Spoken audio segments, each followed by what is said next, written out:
back to, I think, Ghostwood, the Twin Peaks podcast. I'm Charles Skaggs, but a little different this time, everybody, because joining me from the Fandom Zone is my other co-host, Karen Lindsay. So welcome, Karen, to Ghostwood for the very first time. Thank you. And Karen is meeting Xan for the first time. And already I can feel like I'm totally outnumbered here, guys. Because too bad. Both of you, I seem to have a podcast co-host type. And both of you are like big on quotes. And apparently you're both big Psych fans, which works out really well for this episode. For this episode? Yes, just a little bit. So what are we going to talk about? Of course, we're going to talk about Dual Spires, the episode of Psych that aired back in December 1st, 2010, as the 12th episode of Season 5 on Psych, which aired on the USA Network, I believe. Now, I am not a big Psych fan, although apparently I should be watching this show. Yes, 1,000%. It needs to go on my list of hundreds of shows that I need to watch. It's all up your alley. This show is completely up your alley. Right. It really is. It's all pop culture references. It's very sly, under the radar jokes. It's very funny, smart humor, and dumb humor, both. Well, dumb humor. Hey, that's me all over, right? I know. So exactly. All right. So, Karen, let's get a little background here. Okay, so, and then we'll talk with you, Xan, because you obviously are a fan too. So. Karen, what's your background with Psych? Okay, well, just real quick. When I heard that USA was doing a Dead Zone show in the early thousands, right? That's when I started watching the original programming, and then they started with a show called Monk, starring Tony Shalhoub, whom I loved from Wings, and I fell into that. I love from Galaxy Quest. Exactly. But this was before Galaxy Quest. Right. It was after Wings, though. And when I watched those, I was like, this is great programming. They were both original, like the pioneering original programming for USA. Those were pretty much the first two main shows that started the whole thing off. Right. And the next show that came down the pike was Psych.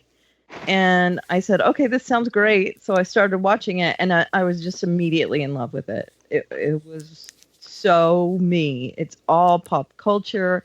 It's, humor. It's, it's got everything. It's got crotchety old guys. It's got, apparently it's got Corbin Burnson. Yes, Corbin Burnson is Sean's dad. And there's, love stories. There's background between the bromance characters that goes all the way back to grade school. I mean, there's just a huge mythos in the show. And it's just something that I dug from day one. So I started watching it, and I still watch it to this day, as you know. Right.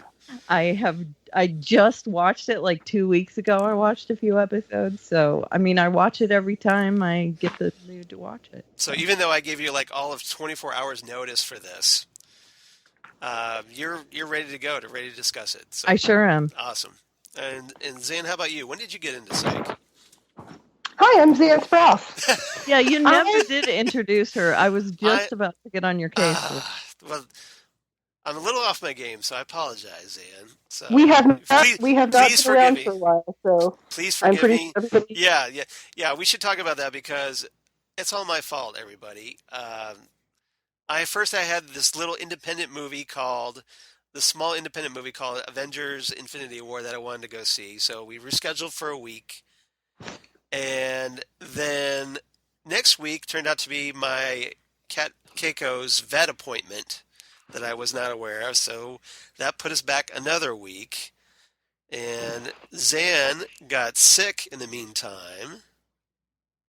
And when you said, "Hey, I want to go see Avengers," is that okay with you? I was like, "That's fine." I did not Right. protest at all because I was not feeling very well. Yes. Right. Yes, child. The missing of the podcast. Those were all your fault. Yes. It's always the My same. illness just. I will totally own that one. Yeah. Yes. Or actually, So- those 2 weeks. Yes. Right. I'm Those two. amazed that you found a theater that was showing the Avengers movie. I know. I mean, it was just so hard to find. So indie and yeah, rare. I mean, you had to go to like this really small like. It was the gateway, wasn't it? You had to go down exactly. the You had to gateway. this go Yeah. like these little rinky-dink university theaters to go see this. Where all the film students go. the IMAX theater. Is Yes. Yeah. Look at me, I'm a grad student and I made $600 last year. That is a reference to The Simpsons when they go to the art theater and Homer is angry because the seats aren't cushioned and there's a guy eating an apple. And Bart is making fun of the grad students. I love that guy eating an apple. That's fantastic. And then he says to Homer, "Would you like a slice?" And Homer goes, "Yes." Well, Homer So, doesn't yes, turn down food. No, I mean, he does not. yeah. And then of course he gets stuck in the way too small independent Fair, theaters. of course, yes. So yes, we've been gone for a while, and thank you, Charles, for helping people forget who I am. I'm never going to live that down, am I? I'm totally not. Anyway, back to Psych. And If it's no- any no- consolation, he Yes. talks about you at the end of our podcast for like 10 minutes. Yes, I Well, do. we are all part of the Southgate family. We should. I know. Right. We should be all talking about each other on all the podcasts to make sure that we are out there in everyone's ether. So anyway, back to Psych. Back when Yes. Psych first came out, do you remember that rumor that Marilyn Manson was Paul from the Wonder Years? Yes. Yes. There was That was a similar- good one. I like Yeah. that one. That was a good one. There was a similar rumor about Psych when it first came on the air that Gus was the actor Oh. who played Kenny on the Cosby Show. Yes.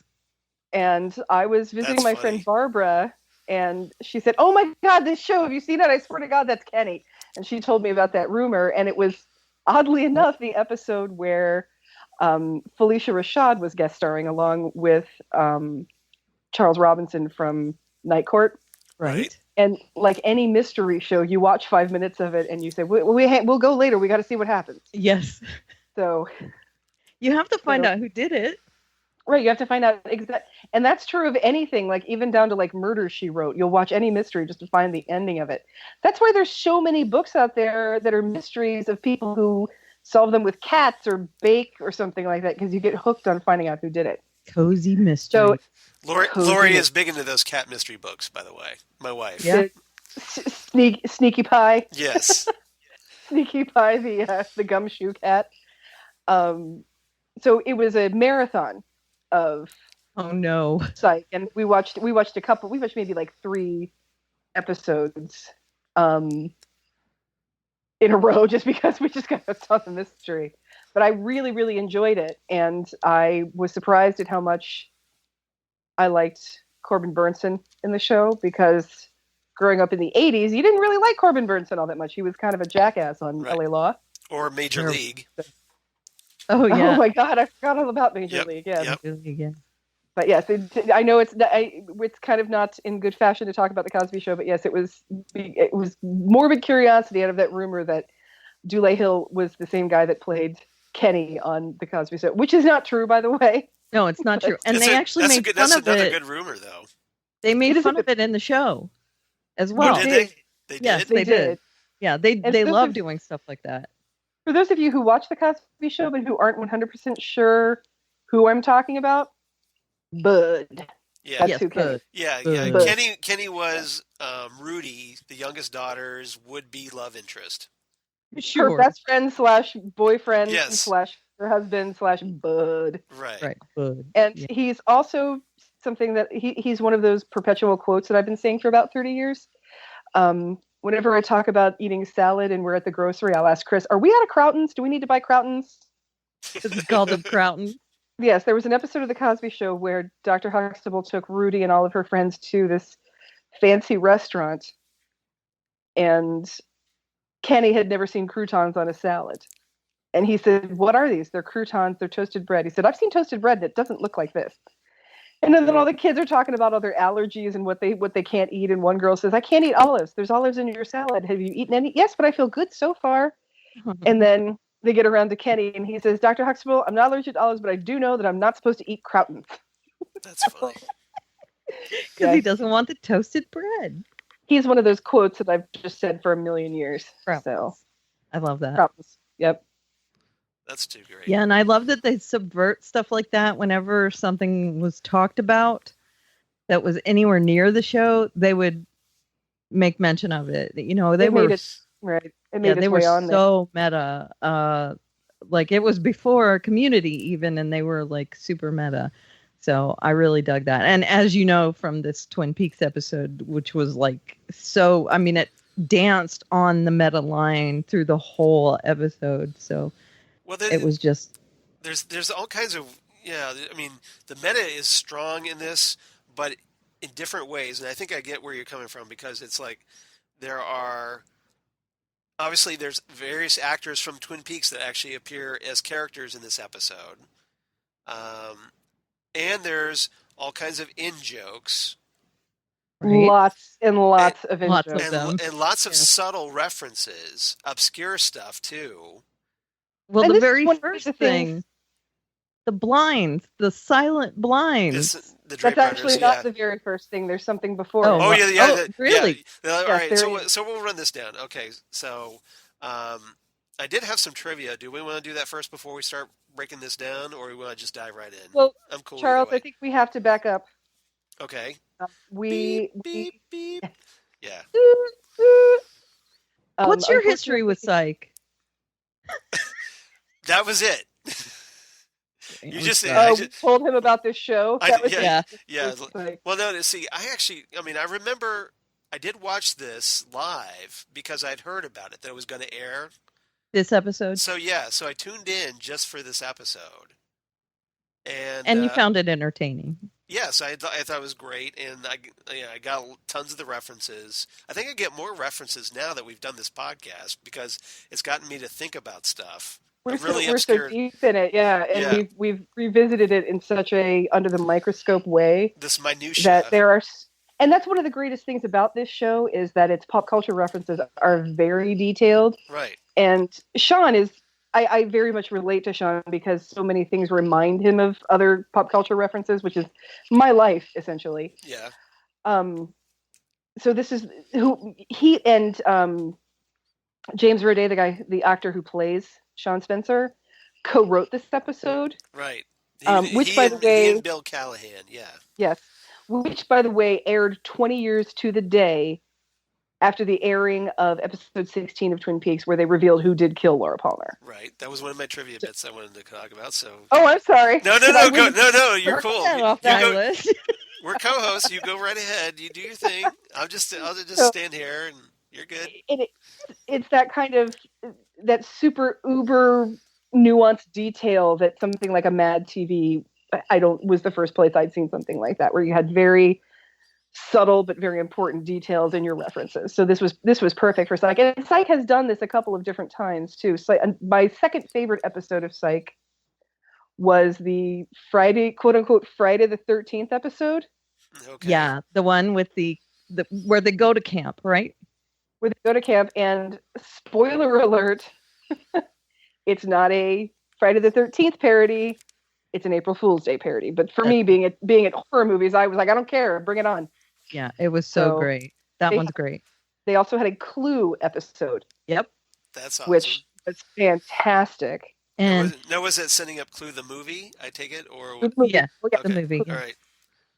And they also have a lot of episodes that reference the Brat Pack, a lot. And they have had probably 4 or 5 members on the show Mhm. as well. Yep. So Even this episode references the Brat Pack, where he's just amazed that no one in this town has ever seen Pretty in Pink. right. Yes, he's like, no one has seen any movies that I know, and it's very. And I understand that frustration when you're around people who've not seen the movies I've seen. They don't know what I'm talking about. Hmm. They don't understand my language. That's Right. great. So I do have a couple of other trivia bits, unless you got. Well, Charles, we Yes. just have to back up. Okay, but Out of we'll, res- we'll keep out of going. respect Beep, for- beep, beep. All right. Yes. Before we go into the comic genius that is Psych, we need to bring it down Okay. to a somber moment and recognize and send our sympathy for the death of Pamela Gidley. Oh, that's right. Yes, Yeah. Pamela Gidley is the actress that played Teresa Banks. Banks, yes, and Twin Peaks Fire Walk with Me.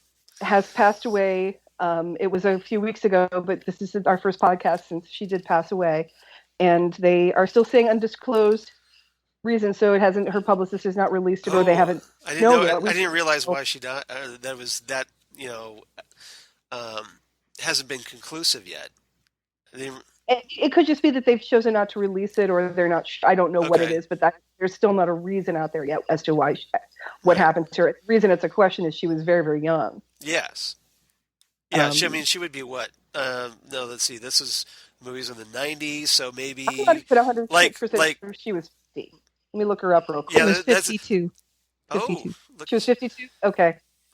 Yeah, so she was very young. It was unexpected. So just wanted to hopefully remember her. Hopefully nothing nefarious. And that's a strange thing, because I think that this being a Twin Peaks person, we almost half expect there to be something bad about it. What was Ray Wise doing at this moment in time? Where was Ray Wise when Pamela Gidley died? Because that's a good question, right? Because his character killed her character in Twin Peaks. So I think that's a fair question. I think it is. I think it's definitely a fair question. But yes, our hearts go out to her family and friends. It's not really a fair question, but we do not like having to do this, but unfortunately, we've had to do it a lot. Yes. So yeah, because Twin Peaks is one of the shows, kind of like Babylon 5, where there are a lot of actors that have passed. Mm-hmm. Now, granted, there are a lot of character actors on the show, and in the movies, the show is 27 years old, right? But we've already lost character actors from the new series that just came out last year. Yes, we did. So, and not just Harry Dean Stanton, who was in his 90s. No, there was the detective.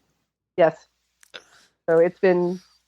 This is an unfortunately common part of our podcast. So yeah. I just wanted to make sure we didn't forget about. We almost need to have like an in memoriam segment, kind of like Talking Dead does. right. Like every time, like the Oscars. Get that music going, and Her family says she died peacefully in her home. So I'm just assuming they're private people. I don't think there's anything nefarious or anything. Well, that's good. We don't want sordid about how she passed away, but I just wanted to make sure that was on the record, that we weren't implying. No. We weren't implying. No, we're absolutely not implying. I was anything hoping like there that wasn't. here. That's all. Yeah. It's just one of those things that it's very jarring when someone that young passes away, and when it's someone who's like really close to your age, you're like, oh God, what happened? Is it going to happen to me? So it's very scary when that happens. So that's all. Yeah, no implication other than Twin Peaks being any sort of nefarious thing going on with her. So. All right. So let's see what else. What's your trivia, Charles? Well, lighten us up again. Yeah, I'm going to try. So, should mention this was directed by Matt Shackman, this episode. And apparently they tried to get Michael Onkeen and Machen Amick, who of course played Sheriff Truman, and Shelley the waitress, Shelley Johnson, to appear in this episode. I was more surprised by that. Yeah. When this episode aired. Now I'm surprised by Machen not doing it, but I'm not surprised by Michael Onkeen, considering that Michael Onkeen did not come back for the return of Twin Peaks. Right.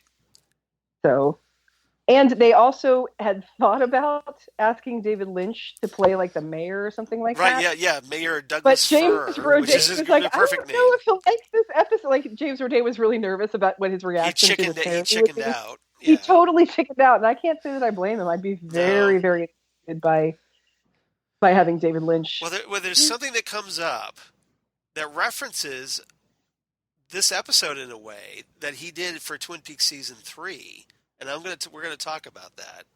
All right. I'm wondering if you caught it. All right. So I'll just kind of give this as a little teaser.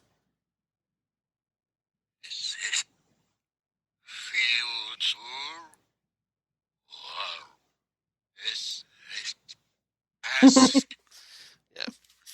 Sorry, it takes a while to get there, but yes. Are you done now? Yeah, I'm done now. Yes, So, Laura, the teacher passed. Karen cannot stand the backwards talking in the Black Lodge. Then It creeps her out. Then I can understand not watching Twin Peaks because it is all over that. Exactly.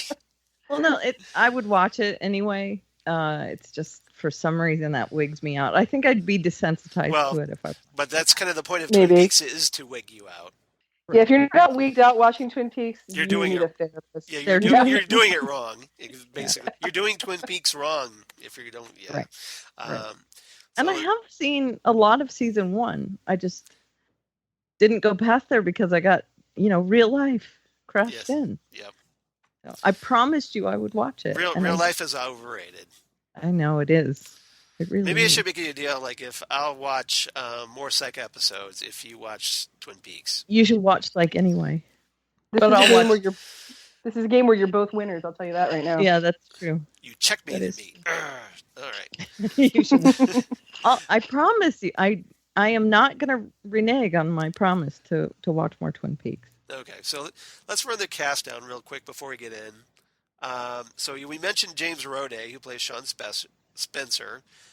We had Dulé Hill, who plays Burton Gus Guster, Mm-hmm. his partner. And Maggie Lawson plays Juliet O'Hara. Or is it O'Hara? O'Hara, okay. Timothy Odmanson as Carlton Lassiter. Yep. Lassie. Yep.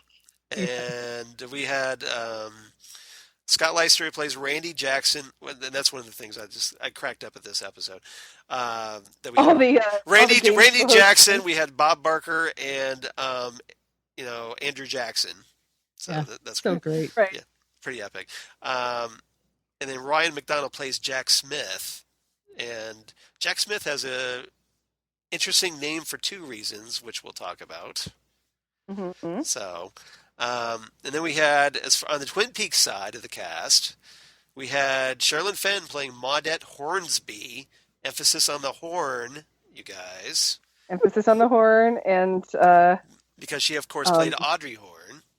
Right. On the show. Maudette, Maddie, kind of a similar. Yep. Dana Ashbrook plays Robert Bob Barker. Which is a nod to both Bob. Yes. And, of course, Bobby Briggs. Right. Which was Dana Ashbrook's character in Twin Peaks. And Bob Barker. Yeah, Bob Barker. Come on down. Yep. This probably should do the Twin Peaks, or the Price is Right fail music on that. Thank you. That's the one. Perfect. That's the one. So we had Sheryl Lee, who plays Donna Doc Good. This I loved where her name was nod to her best friend on Twin Peaks. Exactly. Love She, that. of course, this is Laura Palmer on the original Twin Peaks series.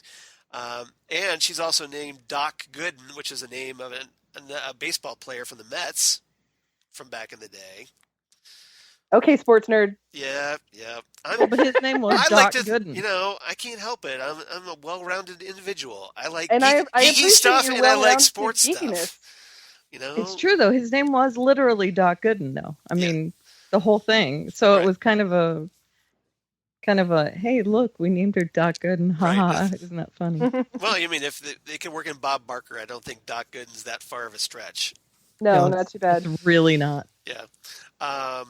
Let's see who else. Lenny Von Dohlen, who played Harold Smith on Twin Peaks, plays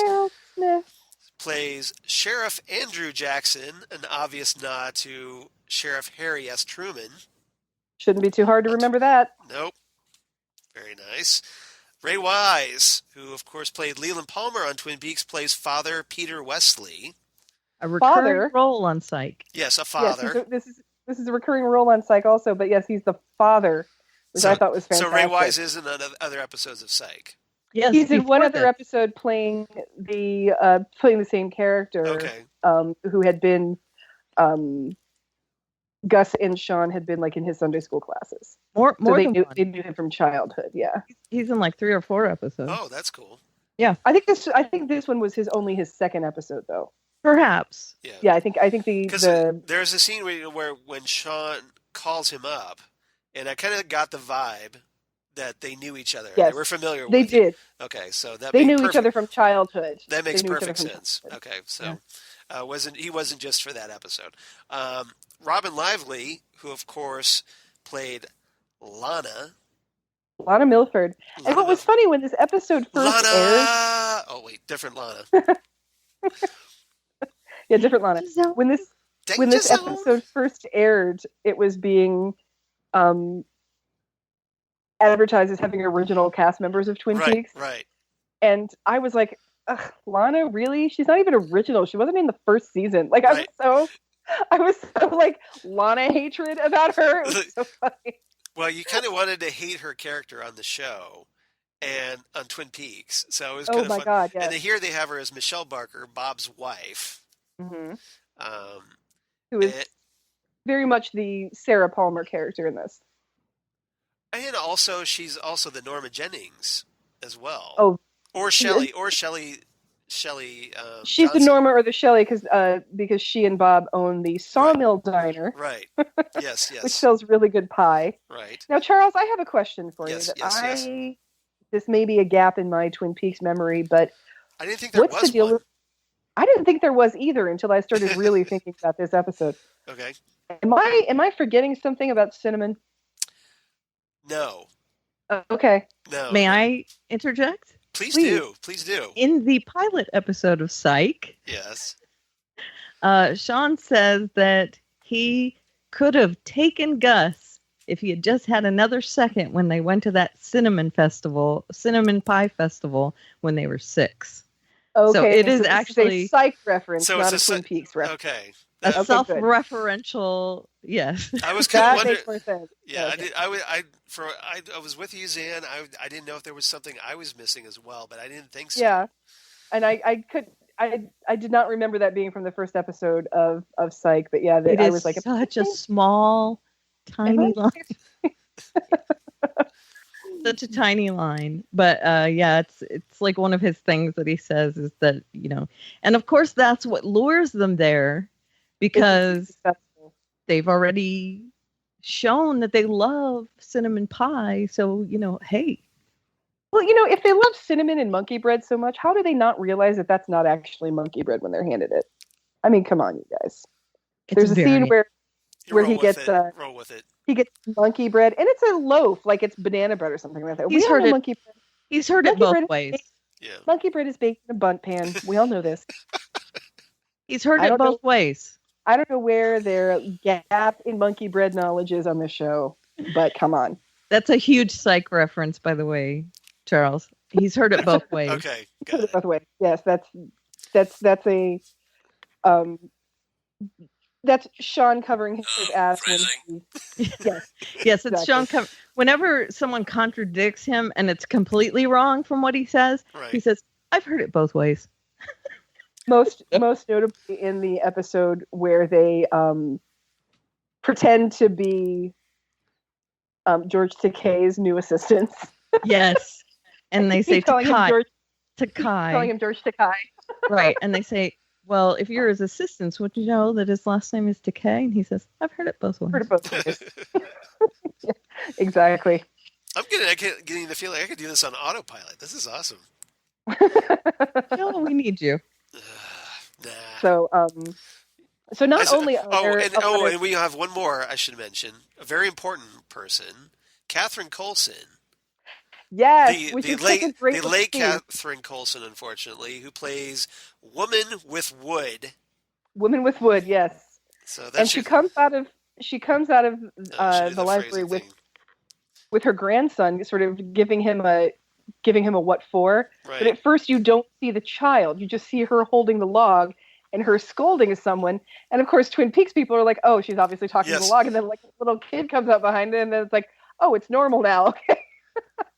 I thought that was so great. That was so wonderful.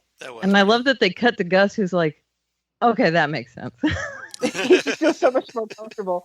Because the thing about Dual Spires, by the way, which has a Twin if it's possible, which is obviously almost like a synonym for Twin Peaks. It's exactly a synonym for Twin Peaks. And when you see their sign that has population on it, if you thought it was impossible to have a smaller population than Twin Peaks, here you go. Their population 288, but their font is still the same. Right. Everything like that. Yeah, And, Twin Peaks is like what, 502? It's like 12 something. Is it 5? Okay. Yeah, it's I forget exactly. It's like 12 something. I always wanted it to be 12,191. Oh yeah. Oh, that's right. But we never get to see that many people in Twin Peaks, so I kind of wonder where are all these other people that are supposedly in town. Well, I mean, you have to think about at least 1,000 of them work at the sawmill. Right. So it's they're hiding I'm sorry, from the murderer. It's 51,201. That's right. In Twin Peaks. I knew there was a 5 in there somewhere, but yeah. Is a much bigger town, and one of the things about Dual Spires is that it's barely on a map, and there's no cell reception. And I took that as sort of a nod to make this more of a throwback town, like it might be the 90s. The only person in town with a cell phone is the outsider who is investigating things, like maybe that's his tape recorder. Right. Right. So all right, it's very much a throwback to that. Okay, so let's dive right in because there's a lot we got to cover here. Sheriff, we got a lot to talk about. Yep. So yes, we open on a close up of a chocolate bunny. Chocolate bunny. So. And I am well aware, Charles, that it is not about the bunny. It's not about the bunny. But right now it is about the bunny. Is it about the bunny? No, it's not about the bunny. For just this moment. For just this moment, chocolate, it is. Yes. Which I love. Yes. Is we start on a chocolate bunny, and Sean reading facts to Gus about, did you know that there are silent shades invented by some woman in the early 90s in Washington? Right. Yeah, and then, I love that. And then I like Gus's retort is like, since when does the sound of opening shades need to be alleviated? Well, you do not know Nadine. Yes, right. Yeah, if he knew Nadine, right away he would be just like, no, okay, I get it. Just shut up. Just don't stop talking, please. Yes. Yes, I understand. It's Nadine. Right. So Gus then is a little perplexed because he gets an email. Right. To the Psych account from me at underthenail.com. I was hoping you caught that one. Well, yeah, I caught that one. Oh, yeah, I figured you, yes. I have to remember who I'm talking to, yes. Which is, of course, a reference to the R and the T found under the nails of Laura Palmer. Teresa Banks and Laura Palmer. Yep. And there's a clipping from the Great Northern, their local paper. Right. And about the Cinnamon Festival, which is, of course, what lures them there. Yeah, the 90th Annual Cinnamon Festival. 90th Annual, right, right. And so then, of course, they're going to go to the Cinnamon Festival. But first, we have the opening credits. Well, not just yet. Can I also talk about it? Zoom in? Yeah. Okay, zoom in some more. Okay, zoom in some more. Zoom in. Shut up, Sean. That's great. Enhance. Yes. No, I just figured we'd break up the episode between before they got there and after they got there. Fine. So that's why I was going to do the opening before we actually got into Dual Spires. Oh, okay. You wanted to do it a little earlier. Not necessarily chronologically. Just I figured it'd be a good way to break up the two sections of the episodes. So, not only did they redo the opening credits, right, shot-wise, which is very, very shot for shot similar to the opening of Twin Peaks. Right. But they got Julie Cruz to come in and do the theme song. They slowed down version of their theme song. And Julie Cruz obviously appeared in Twin Peaks as a Roadhouse singer, but also did songs like Falling and Into the Night. And it was a great nod. It was a fantastic nod, yes. Would you like to hear the theme? Yes, please do.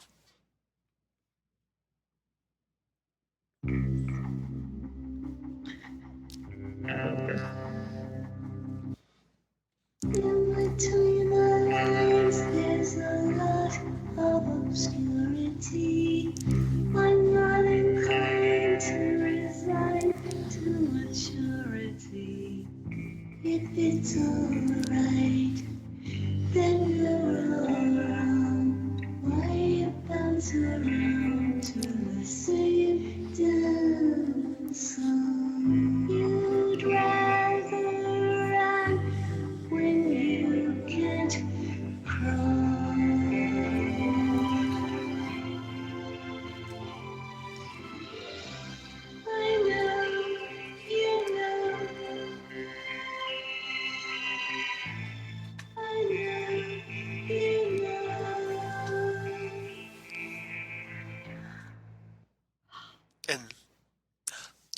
So Julie Cruz, that was awesome. Um, I keep looking for the white horse to appear. Right. You Give know, it some time. Shows up eventually. yeah, pretty much. So yeah, there was a nod to the white horse. In case you're wondering, Karen, that was the this horse that turns up in Sarah Palmer's vision in season 2, when right before Maddie Ferguson is killed by. I'm going to leave that blank since you haven't seen it, but ... Yes. So, but yeah. Just so you know that the song Yes. that she's singing normally is sung by the creator of the show's band. Yeah, the Friendly the Friendly Indians. Correct. Right. Correct. Yeah.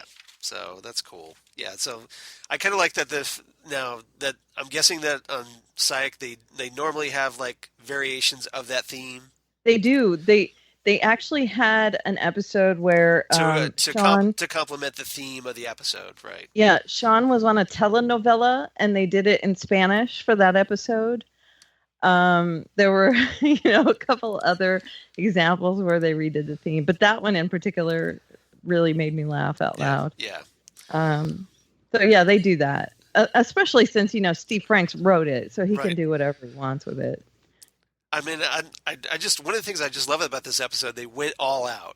They're completely shameless about all these references. They're just like, okay, it's just pure fan indulgence. What gets me is that they're not he's throwing stuff around like, how come you haven't seen this movie? And I feel like saying, okay, but you're talking about you're in Twin Peaks and you don't know about Twin Peaks. Right. Why are you not referencing Twin Peaks? So even that in itself feels kind of meta to me. So, so Sean and Gus end up going to this quirky small town. They end up by a lake, which of course has that "Welcome to Dual Spires" sign that we talked about, with a population of 288. Mm-hmm. And we get some kind of very Twin Peaks-ish Angelo Badalamenti style jazz music playing. All through this episode. Yep. They arrive at the festival. Sean notes that everybody looks so happy but perplexed. Well, before they arrive at the festival, I think is a great description of Twin Peaks residents. Oh yeah, totally. But before they arrive at the festival, they have to walk through the woods to get there. Right. So the woods, yes. Yes. There is evil in these woods. Well, they don't have to, as they find out later. No, they don't have to. They have to just drive down a 7-mile dirt road to get there. Right. That's pretty funny. And Gus is kind of taken aback because everybody is looking at him like he's the first black man they've ever seen. And this is a fantastic nod to the essentially whitewashing of television and film up until maybe the year 2000. Right, but also especially Twin Peaks, because there's like one black character I think on Twin Peaks. Who is it? I can't in the original. That was that DEA agent, or that was the FBI. I guess was working with the Canadians. Trying to get the Renaults. Yeah, and Cooper gets framed. Okay. And so they're all investigating That's Cooper. Right. Yeah. Yeah, one guy, like seriously, the one black guy on Twin Peaks. And they're so confused by this. The little girl rides up to him on a bicycle and say, "Mister, are you Frederick Douglass?" Yes. That's the last time they learned about black people. Right. It's ridiculous. So yeah, I had to think they were setting up Twin Peaks' lack of black people. Totally. Yeah. And they also do that throughout. They do a couple of like pot shots at the show, so they're not completely referential or reverential, I should say. No, they're definitely not. So they end up arriving at the Sawmill Diner, which we talked about, which is obviously the Double R Diner on Twin Peaks. And very similar appearance as well. And here's where it gets all: is it future or is it past? Because the jukebox, if you notice, was playing "I Love How You Love Me." Right? That by the Paris Sisters. Times, like, am I actually hearing this song? Right. I couldn't believe it. And I am so Now I'm so Yes. curious if that is David Lynch telling Psych that he approved of what they did. And that's what I think happened. Yes, I think that was a nod to the Psych episode because Seriously, so- I was watching this episode, I stopped, I was like, I didn't just hear that. Rewound it, watched it again. I think Yes. I just heard that. So- Got out my phone, did a Shazam of it. I'm like, holy crap for crap! That, oh my god, so that is so like meta upon meta upon meta of itself. it was so freaky because Karen, this song "I Love How You Love Me" by the Paris Sisters doesn't appear in the original Twin Peaks series, so it just happened to be a song they picked for this episode of Psych that actually ended up in Twin Peaks season 3 last year. I'm sure they just picked it because it sounds very dreamy and sort Right. of Angelo Right. Battle of PE. But come on, man! and not only is it that song, but it's playing in the diner where the mother of the person they're playing the song about works and is part owner. Yes. And that blew my freaking mind. It has to be a callback to the Psych episode, I'm assuming. I do not believe in coincidences that No, detail-oriented. especially with David Lynch. Oh yeah, David Lynch almost never does anything that isn't on purpose. No, he's so like deliberate about everything. Mhm. Yeah, I watched that scene and I just was like, "What the effing what?" And I'm just like, Holy crap! Oh my god, it's blowing my mind, man. that was unbelievable. I went total Scanners GIF. I went, my mind blown. Oh, not believe exactly. That was Yes, crazy. ephemeral. Yes. It's totally ephemeral. Yeah. So yeah, is it future? Or is it past? Indeed. God, who knows? We have Robert Bob Barker greeting Sean and Gus as they sit down at the counter. Bob says the diner used to be a sawmill that burned down in '58, killing 8 people, and apparently his granddad built the place. Mm-hmm. He offers up some piping hot apple cider and a slice of cinnamon pie, which obviously a nod to a slice of cherry pie and a damn good coffee. So Yes, and okay. when Gus takes a bite of it, Sean is like, "What? That good?" Like Gus is, he tells him that this pie will bring tears to their eyes. Yeah, yes, it just made Gus bring almost tears. cries. The pie is so good to the point of later on when O'Hara comes to town with them, because I'm getting ahead of myself. Yeah. He says, "You should order a slice of this pie." I did. You immediately ate it. Like they Well, cannot be eating this pie. They keep talking about there's multiple pie references in this episode, and they even they're like working for pie and cider in this episode. Right? That's they say their we don't have a lot that's of their money. We'll payment. for pie and cider. Oh, their covers are just terrible on the show. That's kind of the gag. Is that Right. They're their just really covers- bad at what they do. Well, I guess No. we should. I guess we should probably explain that, Charles. For It doesn't anybody who really- might not it's seen this show. unnecessary? for Yeah, them it's very unnecessary. And they always have like stupid, like not quite as bad as supernatural names, but like stupid fake names for themselves that Sean obviously thought up in the last 2 seconds. Yeah. But we should probably say about the show that the premise of Psych is that Sean Spencer is a very talented investigator. However, he's a complete and total slacker. His father was a police officer and trained him from a young age to be extremely observant, which is almost another nod to Twin Peaks because he is very Dale Cooper in his observant abilities. Right. He would be the guy that would tell you that clock is 6 inches to the left. I mean, he could tell you that sort of thing. So he's a total slacker. And in the first episode, we find out that most of Sean's income comes from reward money for local crimes, because calling in tips. He gets the reward. Like if there's a $10,000 reward for something, he'll call in and say it was the teacher that kidnapped the student or something, because he's very, very good at that. But he's not a police officer. He has no stick-to-itiveness. He's a total slacker. Well, one time he calls one in, and they pick him up thinking, "You know too much about this. You have to be part of it."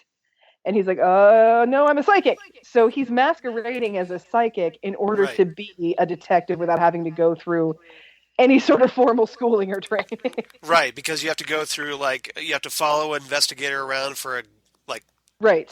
hundreds of hours But and not do just all that, he's a huge slacker, so he wants the money from doing Right. it, but he Right. doesn't want to have He to doesn't do any the work. do the work No. for it. Any work. Exactly. Plus, and he already knows he can do this job.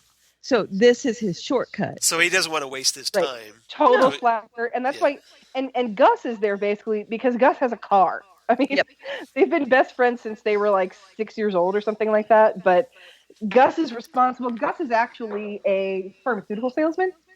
So, he has a car, he dresses right, he knows how to talk to people, things like that. So Gus is sort of there as his partner who does all the business, and Sean's just the one that's why you see Sean doing this all the time, because he's pretending to get some sort Right. of Yeah, it's all a shtick. Yeah, I got that. message. Right. Yeah. Exactly. Okay. So That's all right. Yeah. But his Go ahead. powers of observation are rivaled only by Agent Dale Cooper. Yeah. It did seem almost like a Sherlock Holmes type thing where he just kind of zeroes in on the tiniest detail and kind of replay Right. like he saves it in his head and replays it at the right moment to And kind my of connect favorite- the dots. My favorite bit of that is at the very end of this episode, and I will tell you that later. No spoilers just yet. Oh, I like how you tease that. All right. So Bob tells his wife Michelle, who's wearing a diner uniform, Pink, not blue, but still. I mean, come on. to their order of two slices of cherry or cinnamon pie, and hot apple cider. Sheriff Jackson comes by, says it's rare to get visitors, and this is an important plot point, they don't have the internet. They do not have the internet, so where did that email come from? Exactly. Dun dun dun. Okay. Yeah. I set her Mr. up Rooney, with how you doing? I was wondering if exactly. it would be possible if for my sister to pick up any of my assignments that I might from my classes that I might have missed. Thank you. 9 times. Is it bad that I know that that's from Ferris Bueller's Day Off? Nope. I mean, is that bad? Nope. If it's a podcast that I'm involved with, you should know about Ferris Bueller.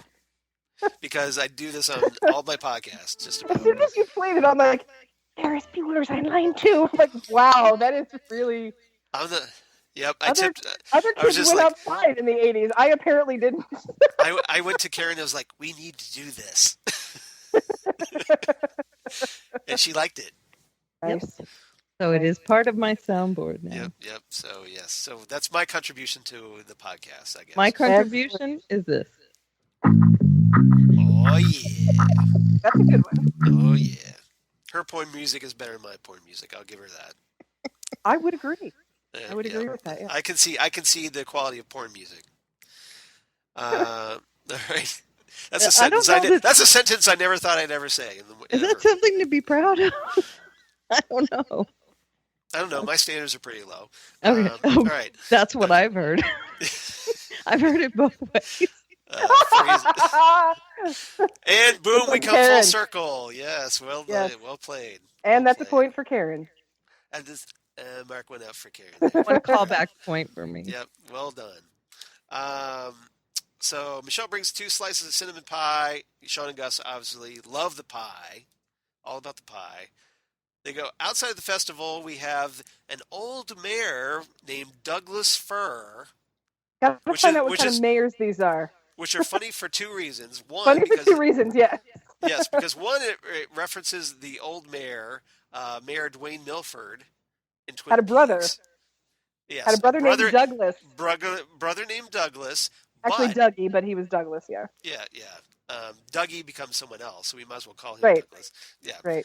but also references Dale Cooper's fascination with trees. Got to know what kind of trees these are. They're really something.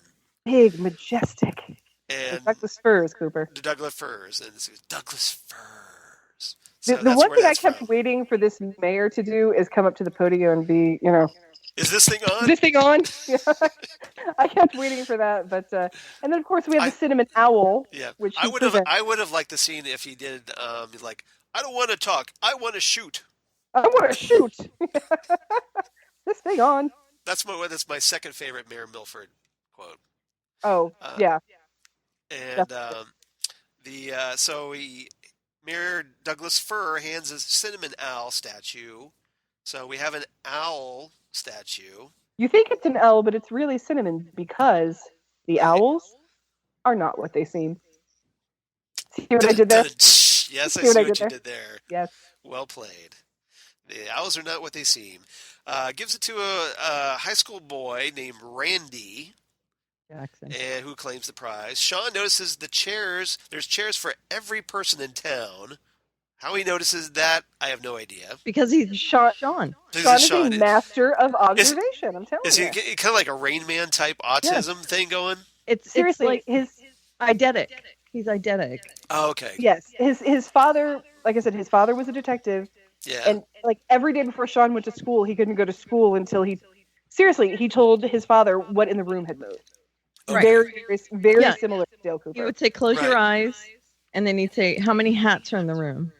And he'd have to say not only how many hats, but where they were and what kind of hat they were on each person and stuff like that. So this is. So he trained his brain. And it is not out of the realm of possibility that he knows how many chairs are there. Right, and that's what's happening in the show when you see those close-ups where you close, you get the little negative image, and you see that's so you're seeing what Sean's mind is doing, and that him counting or seeing something zoomed in on, like he's zooming in on something to kind of pull it out. Mm-hmm. And also emphasize to the audience, like, hey, this is important. Of course. Yes. Yeah. Yes. Because there's no way the audience is as good at this as Sean is. No. Right. So one of the chairs is emptied by the Barkers, so they stop by. Michelle is crying. This isn't her biggest crying scene, but she starts crying. Mm-hmm. And so we get a little taste, but they say their niece, Paula Merrill, which is a hilarious anagram of Laura Palmer. I love that it's the anagram. Yes, and if you weren't sure, he gets a text that says, "Who killed Paula Merrill?" Who killed Paula Merrill? Yeah. And he shows it. And he shows it to the camera. So you can actually you can see the spelling. And you can see the spelling, and then quid pro quo, Clarice, you can figure out that it's an anagram. Right. Yep. So I thought that was good. She's been missing about a day and a half, and then this is where Sean and Gus agree to work for Cider and Pie. And a chair for Paula's friend Jack, which has to be a nod to Jack Nance, I'm guessing. I am assuming it's a nod to Jack. Jack is his last name is Smith, which is also maybe a nod to Harold Smith. I think it is because he is totally the Harold of this episode. When you go into his house with all the photos on the wall and just him being very eccentric. Well, he even talks about being Paula's confidant, just like Harold Smith was. Done. Yeah, he is 100% the Harold. So I think the Jack is Jack Nance and the Smith is for Harold Smith. Yeah, that's what I think too. And so he rides it on a bicycle. Karen, everybody knows this already about me, but Harold is one of my favorites ever. He's such a sweet, wonderful character, and he's why I hate Donna Hayward so much, because she totally mistreats him. He's a wonderful guy. He was played by the guy who plays Sheriff Jackson in this episode.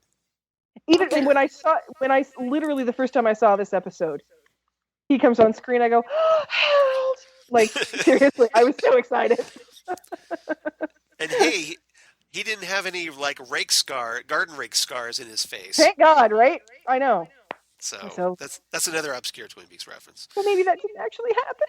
Yeah. It's negated, like it was retconned. So Jack Smith rides in a bicycle, says something happened at the lake. And it's kind of very Pete Martellish, I think, a little bit. A little bit, yeah. He is kind of a goofball, like Pete Martell is also. Yeah, and Michelle starts crying, knows it's Paula, just kind of like Sarah Palmer knowing it was her daughter, Laura. So we go to the lake, and the victim's body is, of course, wrapped in plastic on the shore. Because she's dead. She's dead. Wrapped in plastic. Yep. I miss you, Jack Nance. I miss you so much. Doc Donna Gooden. I just love the fact that she's called Donna. Opens the That's plastic, great. and I love the way she did this because it's a shot-for-shot reproduction of how Laura Palmer's plastic wrap was opened. Right, doing Not the only- slow, using the slow-mo, and just perfect like visual reproduction. They had to have spent a lot of time matching this up. Oh, absolutely. It is. It's almost shot for shot. It's the same rocky beach, and as this scene continues, Bob is there on the Right. beach, and he runs up to her, and he makes the same noises, the same facial expressions, and the same hand gestures that Ray Wise does As when Leland, he's in the hospital in the morgue yeah, and sees he's Laura like Palmer in the wailing. morgue. He's going, Paula, just like he like. And he's Leland he's did like with thinking he's gonna Laura. touch her, and then backs away, and Yeah, he puts his hands like right beside her face, like he's gonna like kind Yeah. of caressing her, but not touching her, just it's like Ray a Wise did. fantastic. It's a fantastic homage that Dana Ashbrook does. And to again, act that's just one like of the Ray really Wise. subtle things that only really hardcore Twin Peaks fans would notice. Yeah, nerds like us that have watched this Yes. show 1,000 times. Yeah, Exactly. Because when they're actually referencing gestures made by the actors, I thought it was like right. that is damned impressive. I'm sorry, that's Yes. well played. That's what I said. That's a great thing about this show. When they are going to homage something, They do it right. they are down to the dirt under your fingernails. I mean, They go they leave no all stone unturned. Out. Don't you mean down All to the in. letters under your fingernails? Down to the letters under your fingernails. Yes, I do mean that. America no fair for me. So, thank you. So Sheriff Jackson's there, and we see he has a Native American deputy. Love that there's a Native American deputy. Named Deputy Frost. So Mark Frost, baby. a reference to series co-creator Mark Frost of Twin Peaks, but also a direct homage to Deputy Hawk, now Deputy Chief Hawk. Deputy Chief Twin Hawk, Peaks. yes. And so that was good. And Jack's nearby. The Barkers show up. Jack says she was found half naked, so he covered her up, which explains the plastic wrap. Right. She wasn't found in the plastic. He just felt it was indecent for her to be naked, so Right, he covered her in plastic. right. And this is where Michelle starts wailing just like Grace Zabriskie as Sarah Palmer. Exactly. She's pulling exactly the same, Paula, and Yeah. the nice thing about Laura and Paula, they're very similar cadence in their Right. vowel sounds, so Yep. she can also do a good homage to Grace Zabriskie, so good job, everybody. And I will admit that this scene Yeah. reminded me so much of them finding Laura. I'm like, am I crying right now? Like I was like You were actually- tearing up because it reminded me so much. You got a of little them finding- verklempt, like the I little. did. I did because every time I see them find Laura, I start to cry. It still gets to me after 28 years of watching it. But yeah, they did a fantastic job on that. Really good job. Yeah. Sean and Gus show up, and then Bob starts wailing Paula, like we talked about, just like Leland. Does the hand thing. Gus starts crying. How can you not? That's a running gag as well, that Gus cannot see someone else cry without crying. Okay. Right. Gus is very emotional. Yes, he's very sensitive. See, this is why I'm glad that you're both of you are psych experts, because I never would have got that. Number one, he's terrified of everything that has to do with the supernatural. So ghosts, anything like that, Mhm. terrified. He will run screaming from a room like a little girl if that happens. And if anyone is crying anywhere around him, he will cry. He's gonna start crying. Yes. So Sean finally gets one bar on his phone. There's seriously a 1 foot radius of Right, cell phone right. reception in this town. So they figure out, there's no cell phone reception except for this 1 foot square foot area. So they have to keep going back to this spot just to call out throughout the episode. And this is where he gets the email from me at underthenail.com that says that who killed Paula Merrill. We got that. And then next we get, as I flip the page. So, Xan, you're talking about Lenny Von Dohlen? Yes. Yes. Yes. Okay, hello.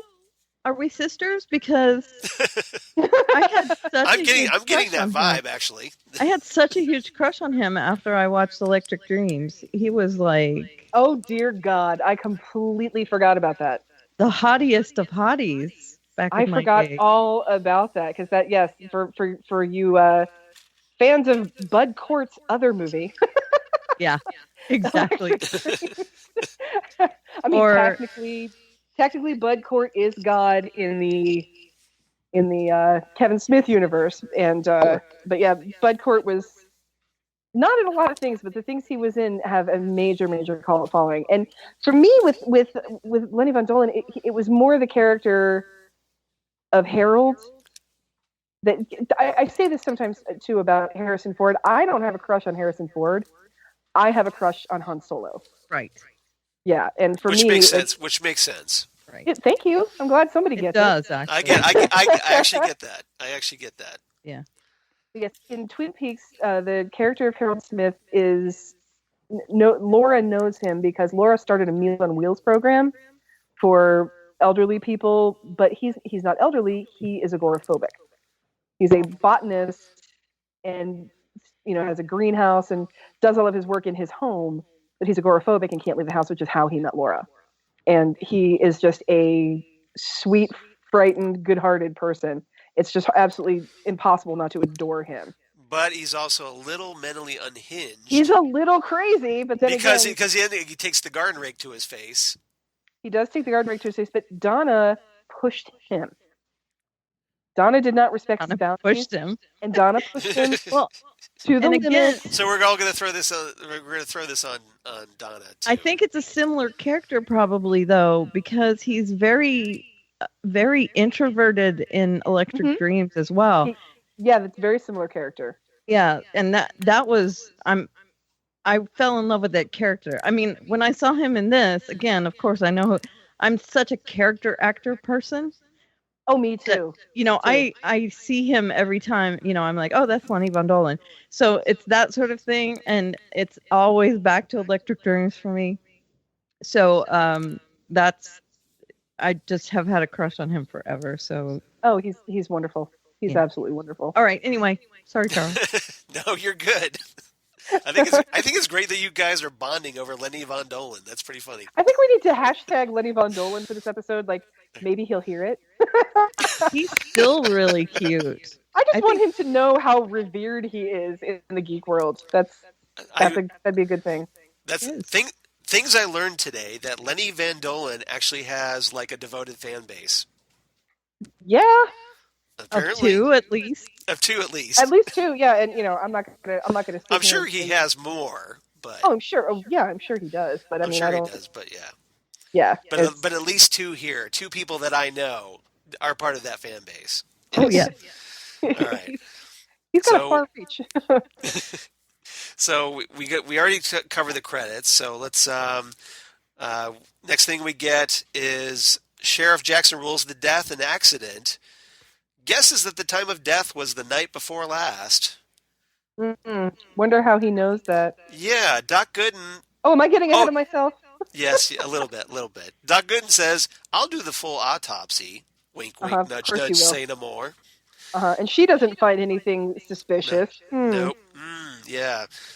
Thinks they'll find Paula went swimming after curfew, and like she always did, and was pulled under by the current and hit her head. Because we all know she's been running off a lot lately, and Right. apparently she's a bit of a troubled teen.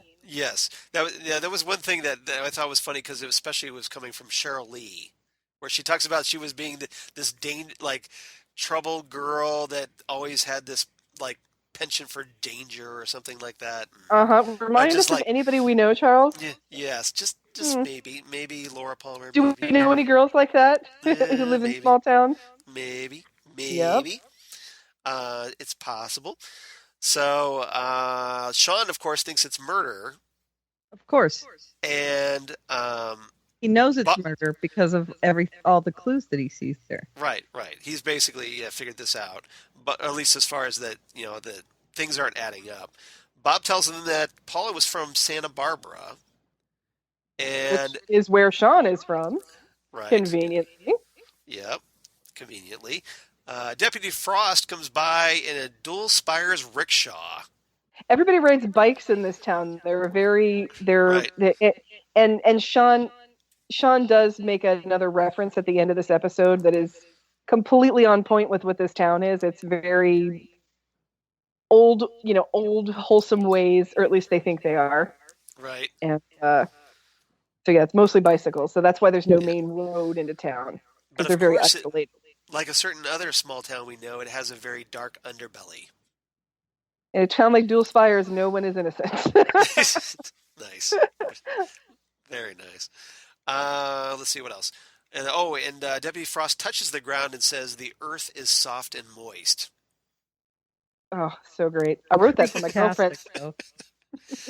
And then while this is going on, Sean gets another email which has just some letters and numbers, F796.352.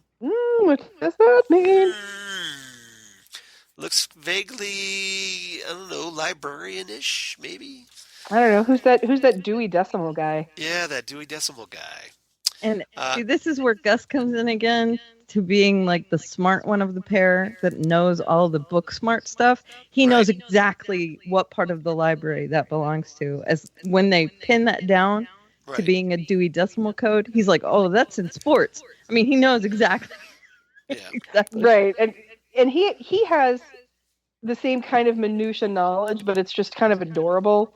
Like how they determined at the beginning of the episode, oh, wait, you know every small town newspaper in California? Actually, I do, Sean. And he keeps rattling off little town names, and he gives him the name of the newspaper. And then he says, what is it? Was it Seansville? Doesn't exist. Not Something yet. like I that. just 50,000 more signatures. Right. Hilarious. So That was good.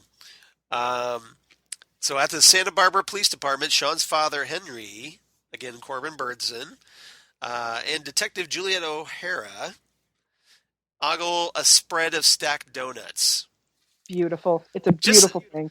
Just like in Xan's house during the Twin Peaks premiere. Just like in my house. Yes, you did. She did a premiere party and did the whole donut spread. Nice. So it was pretty epic. They were I pretty took delicious. pictures. Yeah, it was pretty good. Let's see. Sean asked Juliet to look up Paula. I did that for the premiere and the finale party. Yeah, unfortunately, I know you missed the finale. But I still was ready for you. I would have gone, but it was kind of over. No, but you were in Scotland, Overseas. and I was yes, ready. Exactly. I was ready with the computer. If you were going to Skype me and say, "I can't stand it," point me towards the television. I have to watch the finale. Full disclosure, I would have, but ... But it was like 2 a.m, and exactly. Lori was asleep, and yeah. And Lori, no, that was not going to happen. Unfortunately, that was because as we all know now, you would have been yelling at the end of that episode. So. Yes. Even if you had worn like a headset and gone off into like the corner of the hotel room, you would have been like, "What?" Yes, exactly. Woken up the entire hotel. That's where they left it. Ah, Lynch shakes fist. All right. Let's see. Sean and Gus return to town. Stop by Doc Gooden's office. This is one of my favorite. Yeah, this is a great visual gag because the sign out front has everything, every possible medical service that she could provide, except for apparently massage, as we find out. Massage, yes, exactly. And it's so Doc Hayward too, because he's the family doctor. He's the only doctor in town. He's like every doctor in Twin Peaks is this guy. Like I don't know if Twin Peaks has a dentist, but I'm sure Doc Hayward would give it a shot. Yeah, exactly. Just like, well, yeah, why not? Whatever. I'll give it a try.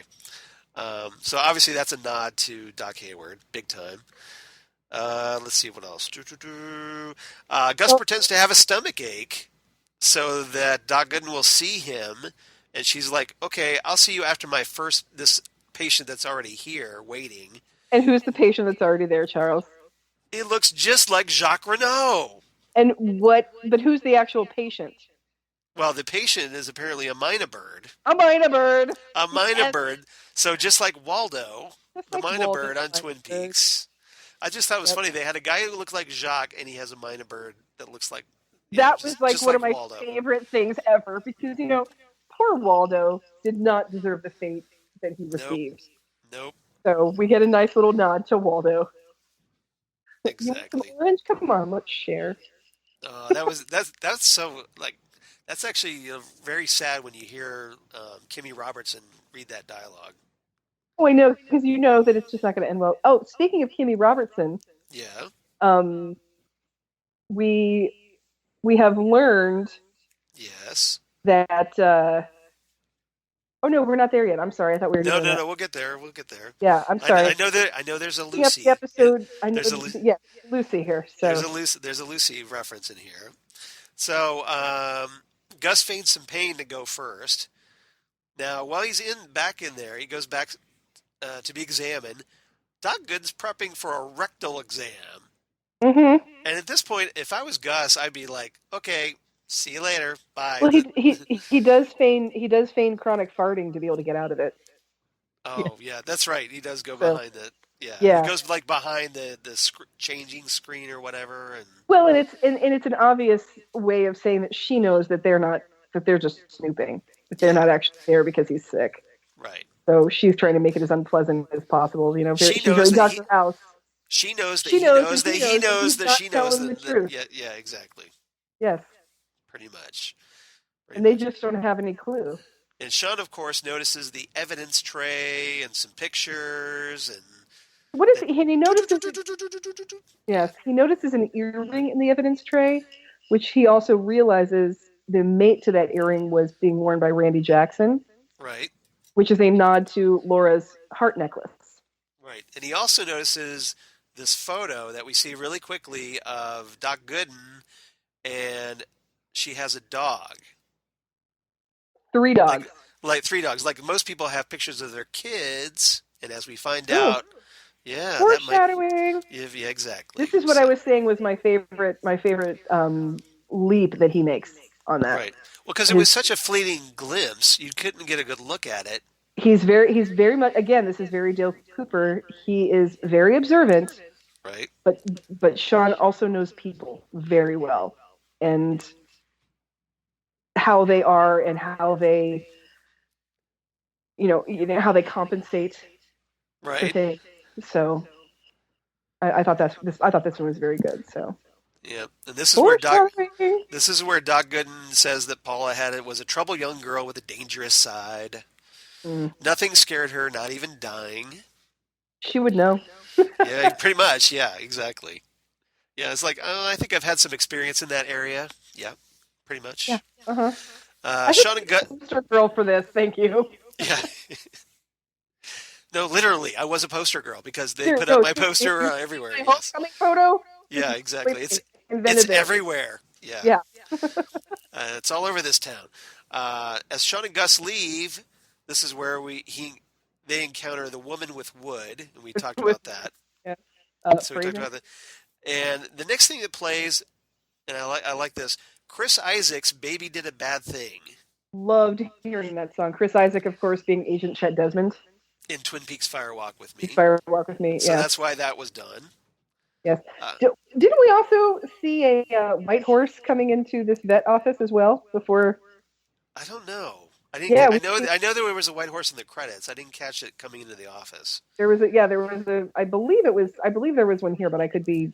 I thought there was Okay. walking in, but yeah, there's a white horse in slow motion, which I always say is supposed to be Troy.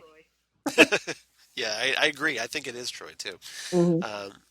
So what else? Randy takes off on his bike, and Sean and Gus pursue. So we get a big bike chase scene. And Randy arrives at a house that turns out to be Sheriff Jackson's house. And the sheriff tells them that the festival is canceled, and this is where they offer their services as grief counselors.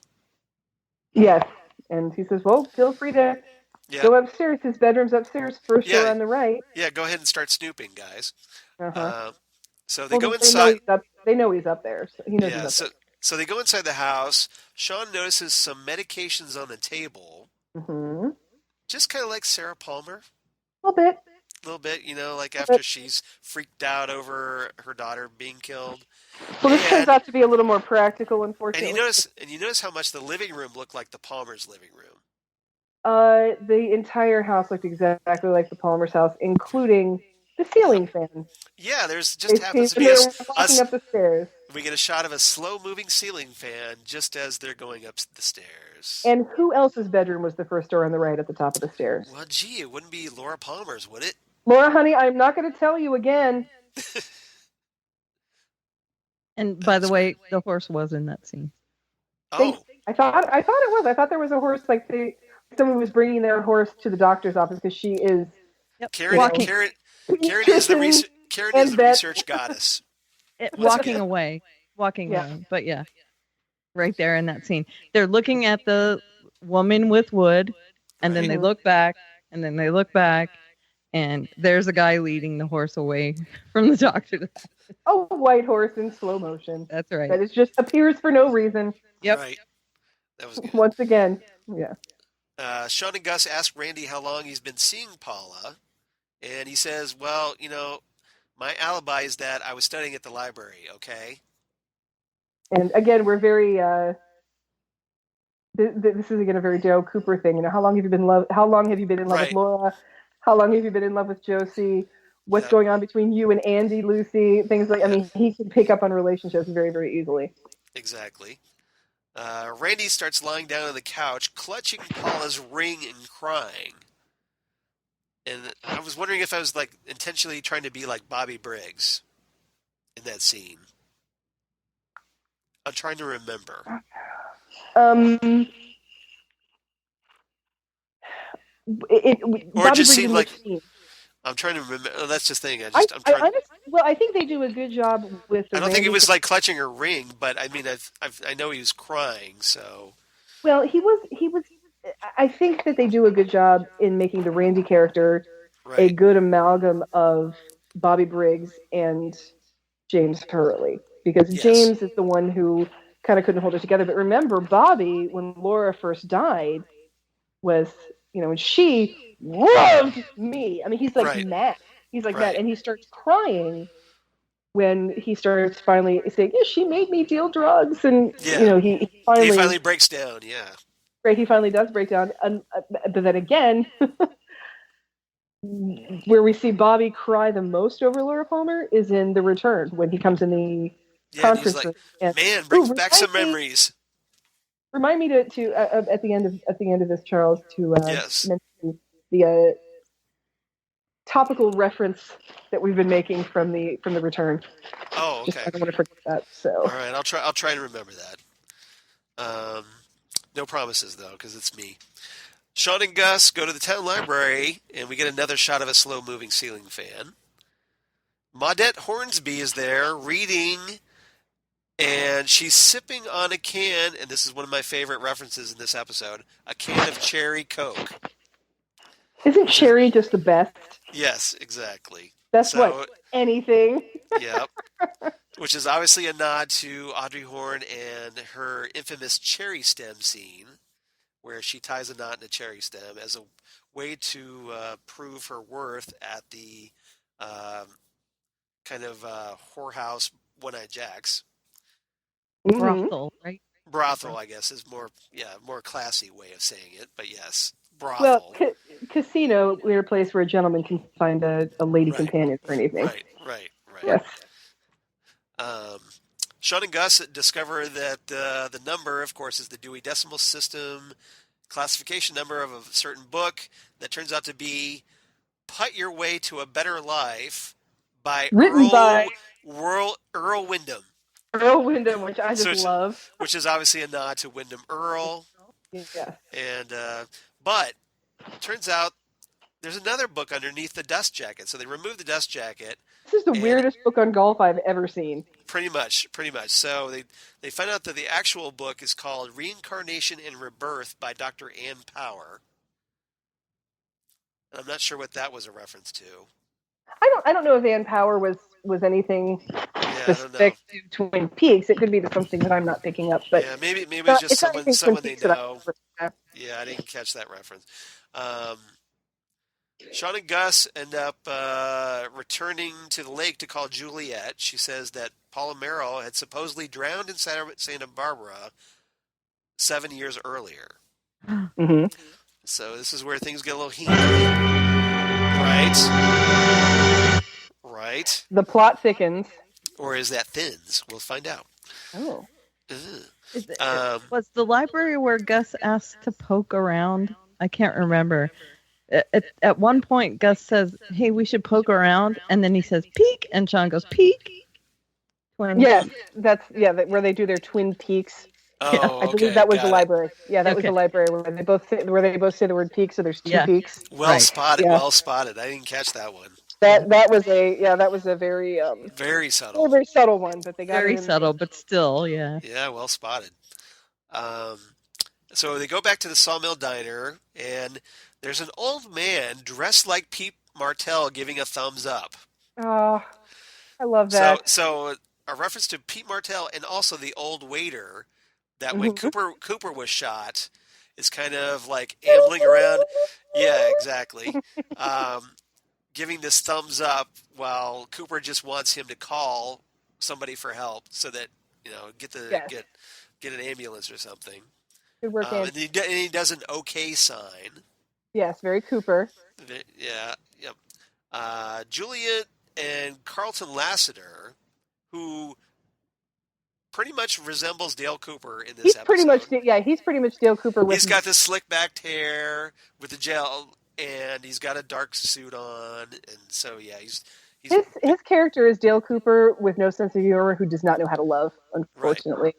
Because in the course of the series, he winds up getting divorced from Justine Bateman. Actually, it was who played his wife, Mallory Keaton from Family Ties. Yeah.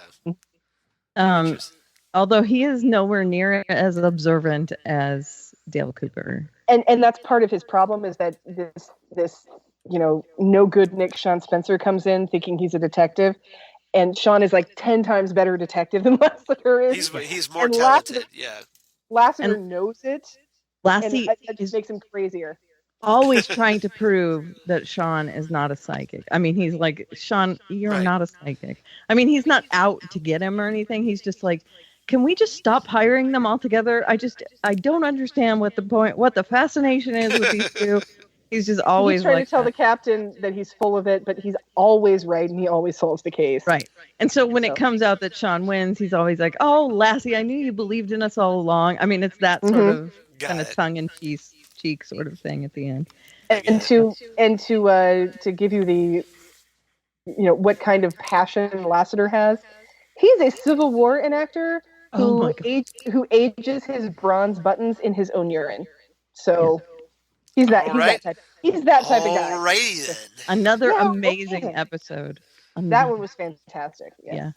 Love that episode. Let's see. So they say that Paula's body was never found, and her clothes were next to a pile of sunflower seeds. And I'm guessing this is probably a reference to a pile of dirt. Yes. Twin Peaks. I'm thinking that too. Yeah, a mound of dirt. And let's see what else we have. They eat sunflower seeds a lot on the show, though. Oh, because Gus loves sunflower seeds. All right, I was kind of wondering, because I was like, well, sunflower seeds doesn't have anything to do with Twin Peaks. Yeah, it's not a Twin Peaks. It does for X-Files, but not Twin Peaks. Yeah, true. Because Mulder loves they go sunflower through seeds. Right. They go through phases with food. Sometimes it's like these triple cooked cheese bombs or whatever, and then sometimes it's sunflower seeds, and sometimes it's this burrito cart that they go to, and sometimes they just obsess over certain foods at certain times. Yeah. Yes. Yeah, one of my favorite food moments on Psych is Sean calls up Gus. He's like, "Dude, let's go down to the KFC. They're giving away double downs." Just giving them away. That's funny. I know, and of course, back when the double down was released, and everybody was like, "What in God's name is this food abomination?" Right.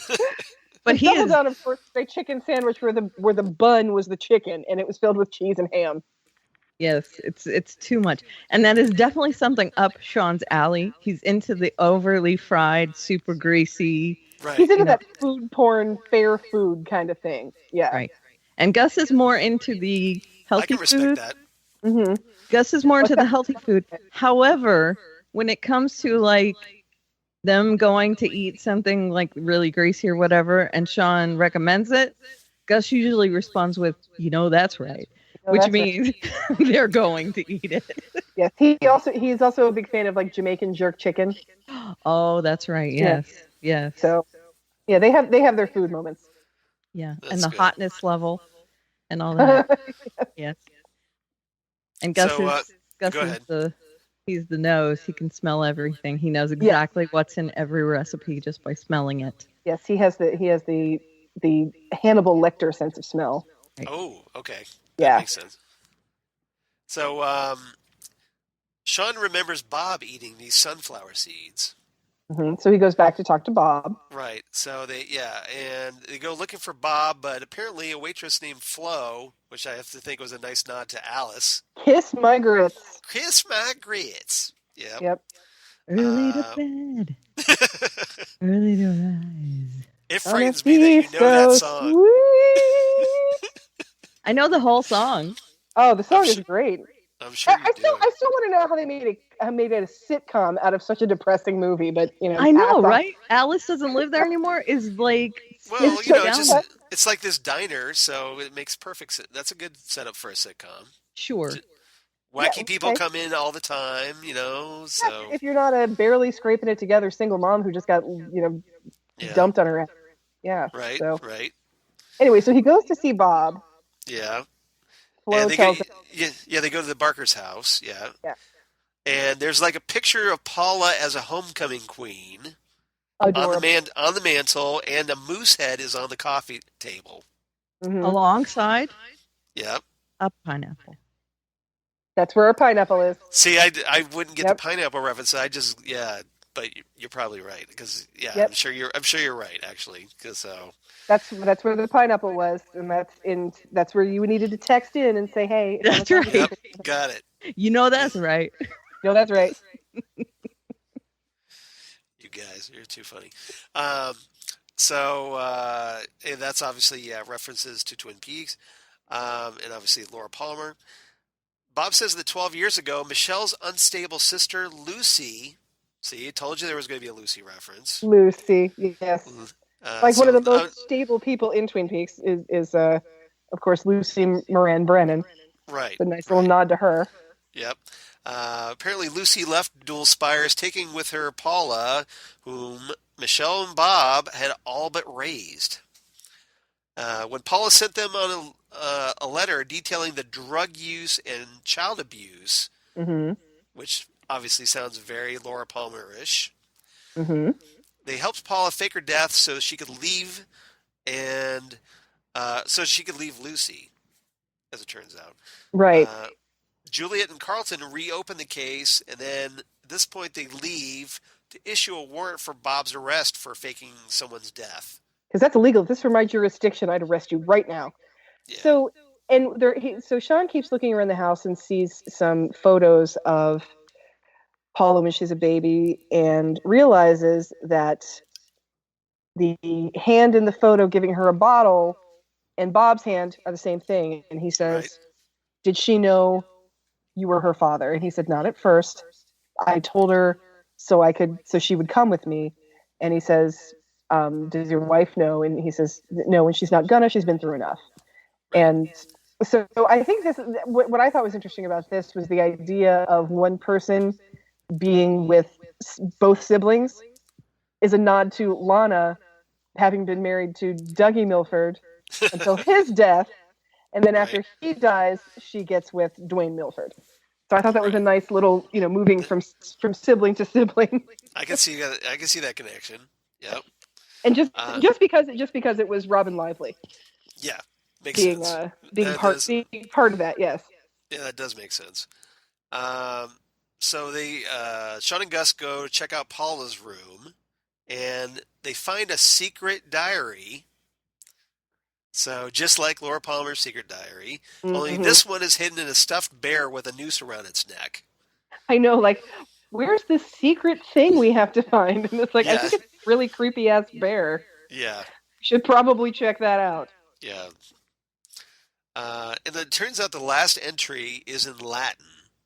Which is why they have to call Father Ray Wesley. Wise Yeah, the father. Is this Yep. Chinese? Yeah, I love that it's Chinese and it's obviously the Roman alphabet. Right. That's pretty funny. So Father Wesley translates. He says Randy's referred to as R, and there's like an entry in Paula's diary about meetings with Jay. Nervous about meeting Jay tonight. That's the letter J, Diane. Right. So that's obviously another Twin Peaks reference from Laura Palmer's diary. At this point, I guess Sean just like up and hangs up on Father Wesley. He takes one step to the left. Oh, is that what it was? Yeah. Yeah. He takes one step to the end, But he doesn't call him. He doesn't call him back. No. Right, Father Wesley's trying to get him to come to church. He's like, "Where are you going? Are you coming to church? Oh, can't hear you." Yep. And then, Yeah, Right. exactly. Right. So he's trying to avoid that awkwardness. And of course, the letter J turns out to be Jack Smith. Right. And Juliet comes back to help. Sean wants to follow up on a vision he just had. Mm-hmm. So just like Cooper, Sean's having visions. Well, no, Sean Sean's always has. Sean always has visions. Okay. So Yeah, that makes- Sean's pretending.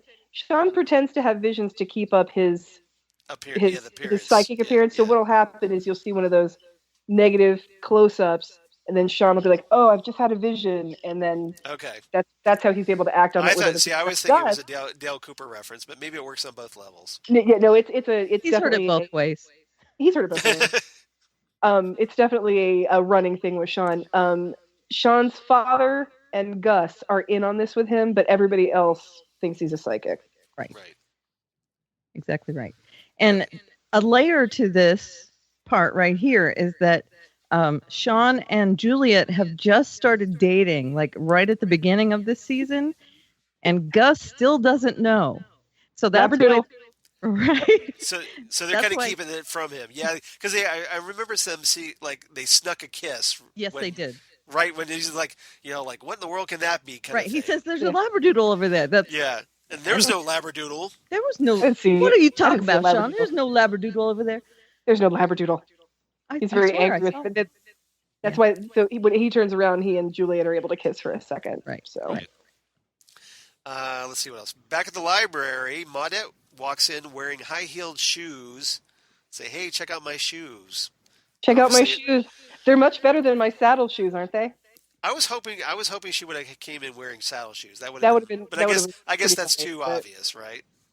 Yes, but she's definitely the vixen again in this episode, the way she was in Twin Peaks, Right. So that or was the obviously wannabe a vixen. nod to Audrey's shoes that Yes. featured so heavily in the pilot. Sean and Gus want to be. Sean says Gus wants to be Maudette's date at Betty Boop night at the Roadhouse. Betty Boop Night at the Roadhouse, which is Roadhouse. Betty Boop Night being Roadhouse. Roadhouse. Being sort of a nod to her sort of innocent flirtation, Right. the way Betty Boop with her little baby voice and her cute little doe eyes and being Right. like total And her- sex pot looking, And her beauty mark. and her beauty mark, and then Roadhouse, of course, being The Roadhouse. Yes. the Bang Bang Bar in Twin Peaks, the Roadhouse. Exactly. There's a lot of great little where- throwaway lines in this scene. Yes. What were we gonna say, Charles? No, I was just going to say that's where the Nine Inch Nails play. The 9 Inch Nails, yes, and I'm not kidding. They did. and my favorite band, ZZ Top. ZZ Top. Yes, and there's a lot of cute throwaway lines in this one, in this area where they are talking Yeah. talking about Well, this is when we Maudette- find out that Maudette is very close to Randy. That Right. Close. we're not quite sure what that means just yet. Yeah, we'll get there. We'll get there. Yeah. Maudette says she likes to dance all night long. She does. So we know that Audrey likes to dance. Audrey's dance. Yeah. Audrey's dance, which is obviously featured in both the original and the new series. Or And the return. Yeah. Return, yep. Because here's to Billy. Here's to Billy. Right. So Maudette hands over a copy of the latest high school yearbook. Maudette says, mentions that her graduating class only had 3 people, Bob, Michelle, and her, Mm-hmm. in it. because obviously those three were attending high school in Twin Peaks. Well, the two of them were. I don't know where the hell Lana came from. Yeah, I just have to assume that she was younger, maybe they were seniors and she was a sophomore or something. Or she was part. She was part of the southern part of Twin Peaks. Apparently, That's no. She was. Wasn't she brought to Twin Peaks by Dougie? Didn't he bring her home from somewhere? You're probably right. I think she did. I think he did. Yes. Yeah, I think he you're right. on some of his clandestine, super secret, super confidential his escapades. travels. Yes. Yes, his government escapades. Right. So Sean notices the initials JS in the photo and traces that to partially blind photographer Jack Smith. Which is just so funny that he's a blind photographer. One-eyed Jack, partially right? blind. Yeah, one-eyed Jack. Exactly. He's one-eyed Jack. Yep, because Exactly. he's not fully blind. It's just one of his eyes. So he's a right. He is a one-eyed Jack. And He's he a one-eyed fully Jack. goes to wearing the eye patch in the last At the scene, end, which yeah, I love. which is a nod to Nadine too. Nod to Nadine Hurley. Yep. Yep. So at Jack's, photos of Paula are everywhere. Apparently they were an item until Paula left him for Randy. Mm-hmm. And he was at first angry about it, but then he became more confident, like we talked about, just like Harold Smith. He's very How'd much you like Harold, that? yes.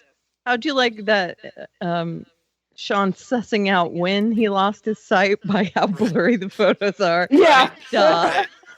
Right. He's like, let me guess, 2003? Let me guess when this happened. That was pretty good. And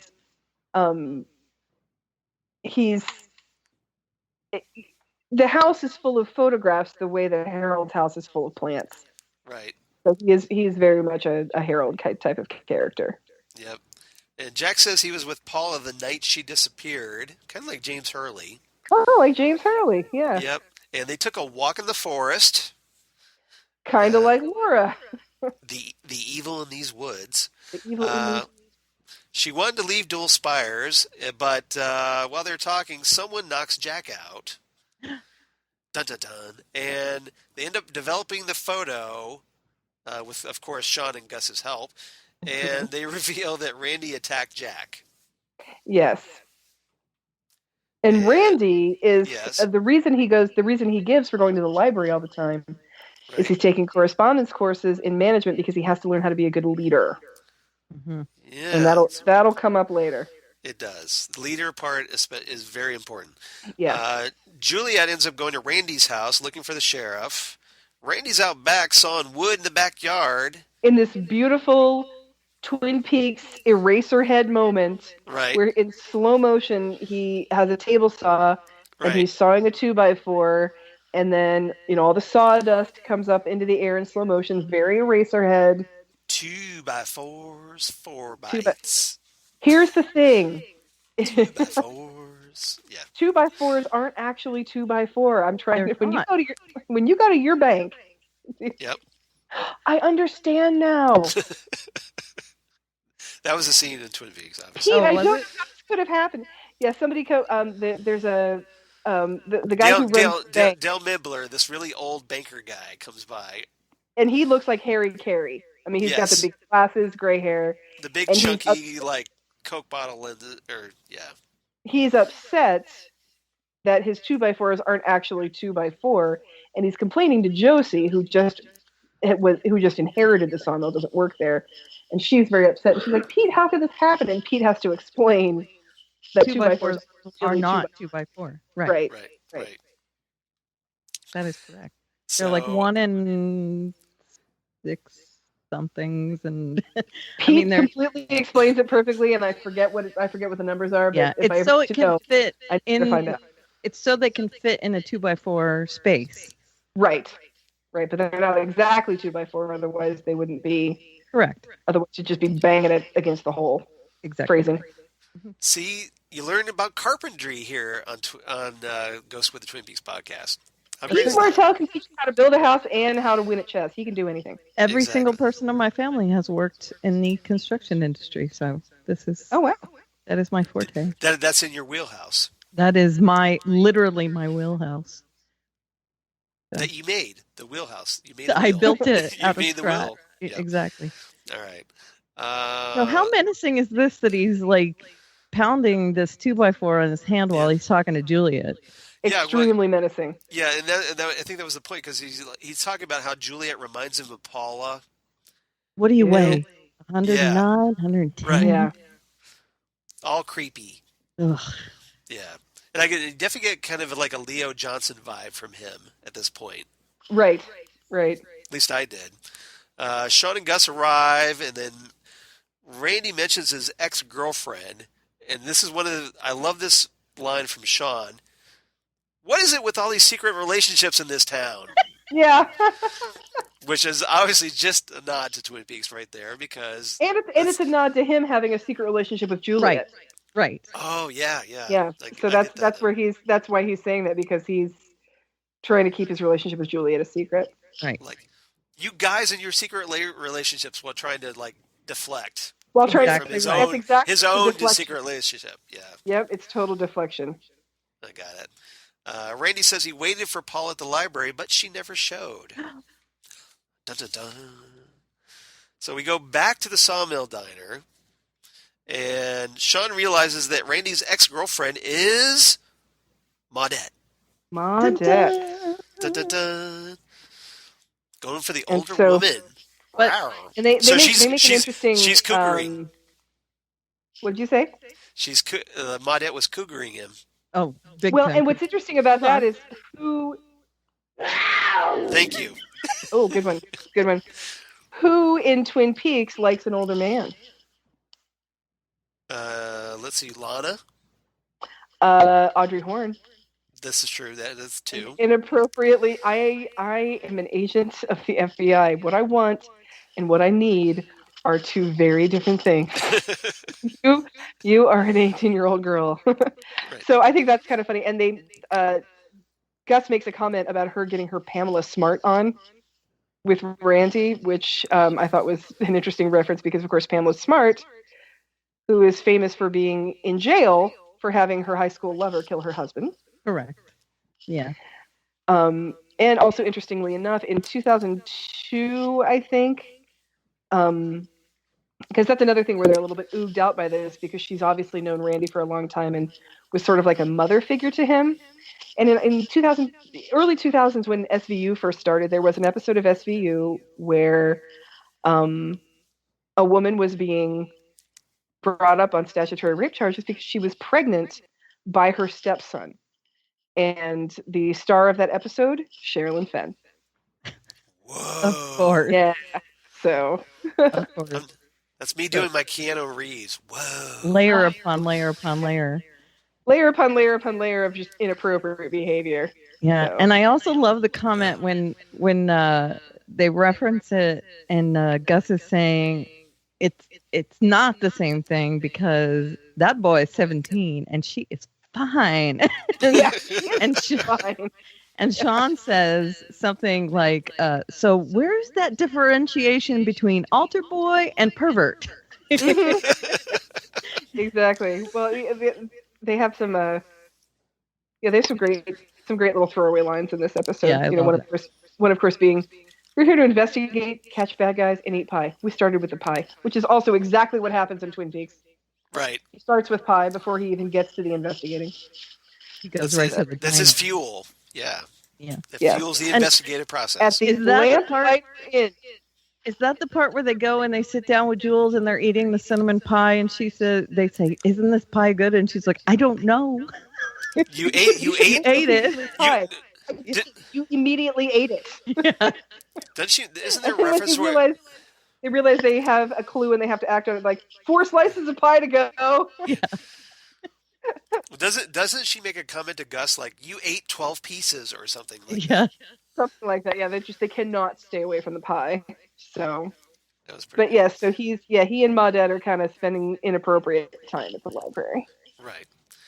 So, of course, Sean realizes that Randy's ex-girlfriend's Maudette. That's when they realize they have to go to Yeah. the library. So Sean thinks that Maudette got jealous and killed Paula. And so they all go to the library, but they go to the library and find Maudette's dead. Maudette's dead. Okay. Maudette's dead. Yes. She's been hanged. dead. Yep. Yeah, She she's dead, been hanged. And And hung by a noose. So, yes, you went all hang 'em high like Clint Eastwood. And Sheriff Jackson and Doc Gooden show up for the body, come for the body, Of course. and they rule They didn't know that, anything about it. Right, no, not at all. They rule that Maudette killed Paula out of jealousy and then committed suicide because the scandal was more than she could bear. Uh-huh.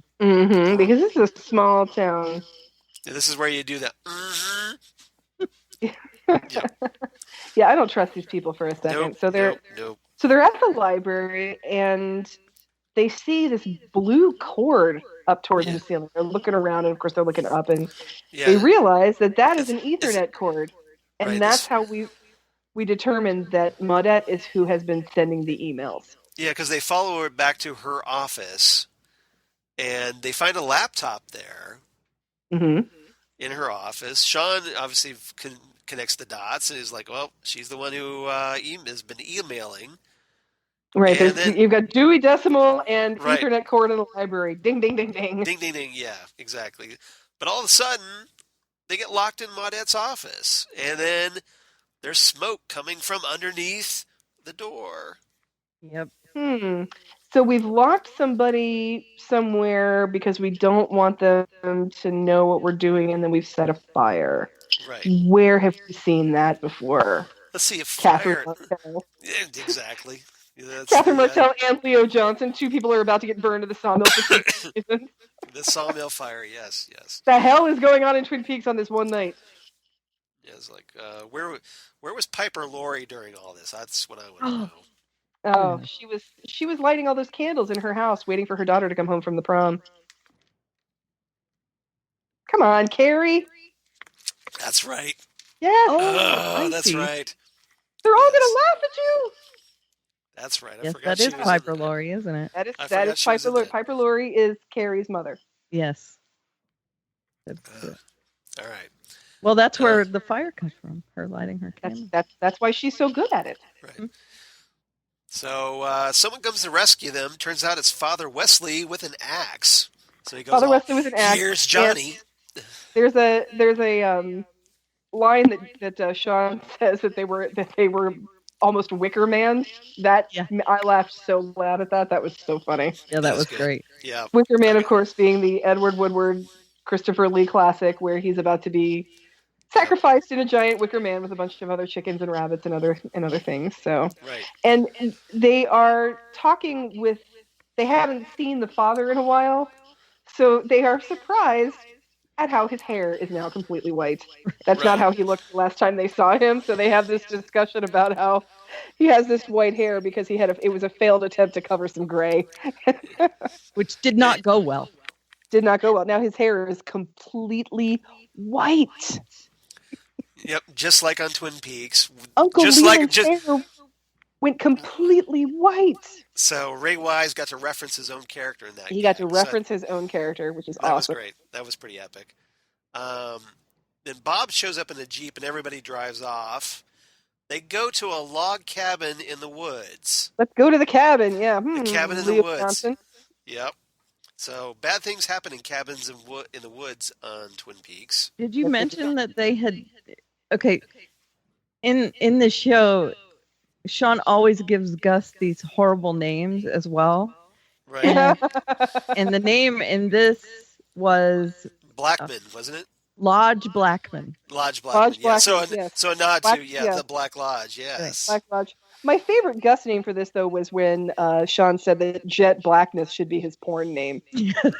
That was the best. Oh yeah. That's a great porn name for you, Gus. Jet Black. It is, yes. Jet Blackness. Now I'm thinking of the model episode. I'm gonna have to go watch a bunch of Psych episodes after this. But yes, Lodge Blackman is the Lodge is the nod. Blackman. Lodge. I'm Yep. glad you brought that up. Yeah, I totally forgot about that. So Bob explains that after World War I, his great-grandfather established the town with 2 other soldiers, and apparently it's been their responsibility of the leaders of these 3 families to oversee the town, to watch it. And this Leader. is where Sean says, "Oh my God, this is the village." Right. referencing the Right. M. Night Shyamalan Shyamalan Ding Dong movies. movie, Yeah. The Village, where it's basically people Shabalama. who Yeah. have decided that the world is too awful, so they isolate themselves and live a more primitive lifestyle, and everything was fine until 50 years later when The great sawmill sawmill fire in 1958.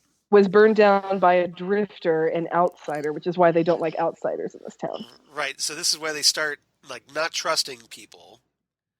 And Paula, obviously afraid for her life because she's from Santa Barbara, remember? She's kind of an outsider. Not only is she sort of an outsider, but she wants to run away with Randy. Right. So take one of the Is the leaders. only Yeah. right. He's the only next in line of the family of elders, who we find out one of them is Bob, Right. and the other two are Donna and Sheriff Jackson. Yes. So, and Sheriff Jackson, And the they pills kind we of find connect out- this. They kind of connect this because all three of them have rings on their fingers. Right, they have rings on their fingers, and Sheriff Jackson, the pills, he has cancer. He's dying of cancer. Don't take the ring. Don't take the ring, Laura. Don't take the ring. And this is my favorite observation of Sean's. He knows that Dr. Donna, is childless because she has 3 dogs, and she has like a family photo of her Right. 3 dogs instead of her with kids, so that's how he knows she's childless. And I thought, when I first saw that, I was like, oh my God, that is such an astute observation, because Yep. again, Sean is very observant, and he also knows people very, very well. So And then he also because connects she can't that have kids- Sheriff Jackson has cancer because of his Right. medications. the pills he has, he's dying of cancer. Right. And Bob, his only child was Paula, which people didn't know it was his child, so she couldn't have actually been revealed as his child, and she was the one that wanted to leave town. And that is why we find out that Randy is in the library taking the management courses so he can be a good leader, because he's going to have to leave the town because he's the only descendant of the elders at this point. Right. And this is So- where Sean is. She's putting all Yeah. the Mhm. things together. And Yeah. this is where we figure out that it's the village, that the elders Yeah. don't know what's going on, so they just Right. start killing the dissidents. And how much So- did you love that Ray Wise was like, "Oh, that wasn't that great of a movie"? You know, they're getting into a dissertation. Yeah, they took They're- it's only a digression. Yeah, Right, that right. was pretty good.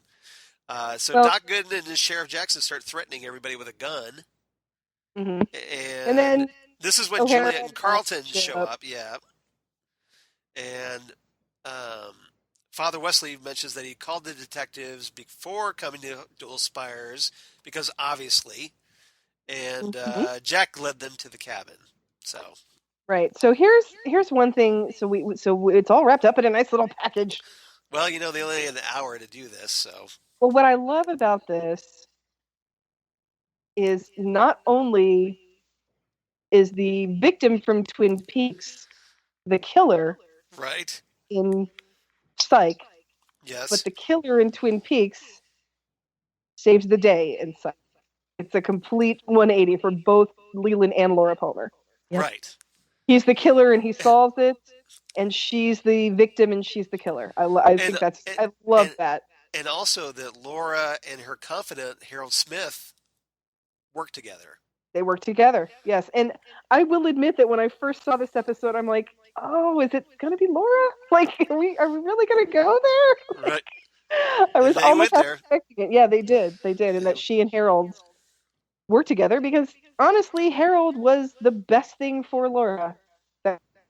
He was the best person for her Right. in everything she needed. I mean, James Just hide the guard. James was great, but James had his own issues going on. Yeah. But Harold was the best thing that Laura had in her life at that time. Lenny, right? Yep, Yep. Yep. Yeah, Lenny. that's him. So everybody goes back to the diner to celebrate. Oh, this is- and this is this where kind there- of scene we is get just brilliant. we get like this barrage of references in this. All right, so I have a list. Okay. I have a list, and Go I'm for your sure list. you- Let's see. I I'm have sure my you list have too. a list, and we'll make sure the lists will synchronize our list. All right, you do your list, and then if you miss anything, I'll let you know. Excellent. Yes, you fill in my gaps for me here. All right. Okay. Phrasing. Oh, Phrasing. Oh, Are we still phrasing. doing phrasing? Are we still doing that? So first things first. Hold on, wait a minute. Phrasing. Thank you. In stereo. In stereo. So first things first. We're in the diner. Okay, so that's enough of a thing as it is. And the jukebox is playing Cool Catwalk by Julie Cruz. Right. Off of Julie Cruz's second record, The Voice of Love, with the mashed potato face on it. Yep. So Jack is there, not only in an eye patch, Yes. but he's in a red suit. So he is like the man from another place. Right. The little man from another place, yeah. Yep. And then we have a tall man with kind of an odd, deep voice ordering pie who looks very much like the giant or the Right. fireman, depending on what we're talking about. Carol Strucken, yep. Yep. And then we have Lassie drinking his damn fine cup of cider, and he even holds up his hand the way that Dale Cooper holds him before he first drinks his first coffee in the morning. And then later, when we're panning around the diner, we see that cider has solidified, very much like the coffee in the Black Lodge in the final episode of the original series of Twin Peaks. Right. Because Carlton overturns it and he's like, just like, And he's just that scene. and it's just solid. It won't go anywhere. So Yep. then we're panning around the diner, and we have a young man in a football helmet banging his head on the counter. a blue football Very- helmet, yeah, yep. Very Johnny Horn. Very Very Johnny Johnny Horn. Horn, yep. And then we have a waitress who is blonde and looks very much like Norma. We obviously know that that's not who owns it because we know that Bob owns it, but looks like Norma. And then all the patrons look like lumberjacks or possibly sawmill workers. Right. They all look like the same kind of guys. And then Robin Lively is doing basically the Audrey dance to Yes. this. She's doing Audrey's dance. And then Dana Ashbrook is bussing tables and dancing also, Yep. but he's dressed like Bobby. He's Right. wearing a Bobby outfit with, like the t-shirt over the long underwear, which is, kind of what we all wore in the 90s, but that's what Bobby looked like as well. The kind of And then grungy we look. hear- Yeah, that grungy look. And then we hear somebody barking. And it's Randy, and he's looking out the window barking at a dog, but he sounds like when Bobby And Mike. at They were yelling. Yeah, Bobby and Mike are barking at James in the next cell when they're all in jail on that same night. Right, right. And then you just sort of are seeing everybody in this diner just kind of dancing weird, and you see in the very background, you see Dana Ashbrook dancing with a Yes. photo. Yeah, he's spinning. Well, he's spinning around. Yes. Just like Leland when he was holding Laura's photo. Yep. Yes, exactly. So what else is on your list, Charles, that I missed? I think you pretty much got everything. There was one thing though. That giant with the deep voice asked Flo for 3 cinnamon pies, please. Oh, yeah. So yeah. that was a reference to like, I will tell you 3 things. Yes, I forgot about that. You're right. Yes, he did hold up his hand with the 3.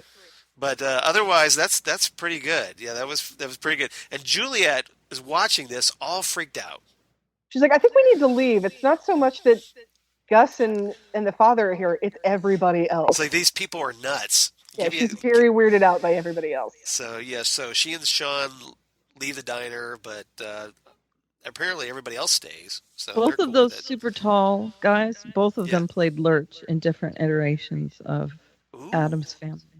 There's a good. Oh, now that I did not know. That's a good trivia bit. Because I knew Carol Stricken played Lurch, but I didn't know Yeah. that the guy ordering pie did.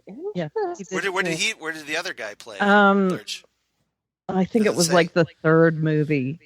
Like, I didn't know Oh, there God, was- I didn't even I know didn't there know there was was a third right. movie. It was straight to video, I think. Or was that a TV Wow. movie? Like a It could have been made a for- TV made, movie. made for TV movie, maybe. Yeah, That could have been. but I'm assuming that's why they got him to play that Okay. role.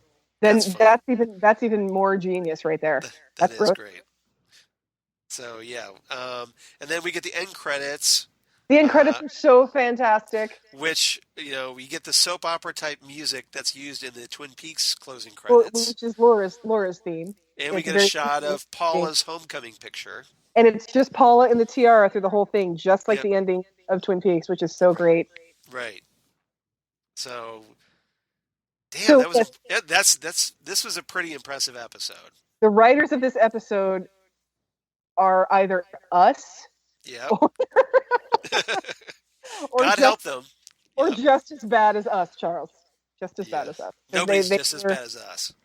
We're They the were worst. They were the such great attention to detail. I really have to shout out to Dana Ashbrook in this one, because I think he does such a good job of imitating Ray Wise in those two scenes. The one at the beginning where he first sees the body, and the very end where he's dancing with the photo, because he really is, and you almost wouldn't notice him because he's so far in the back.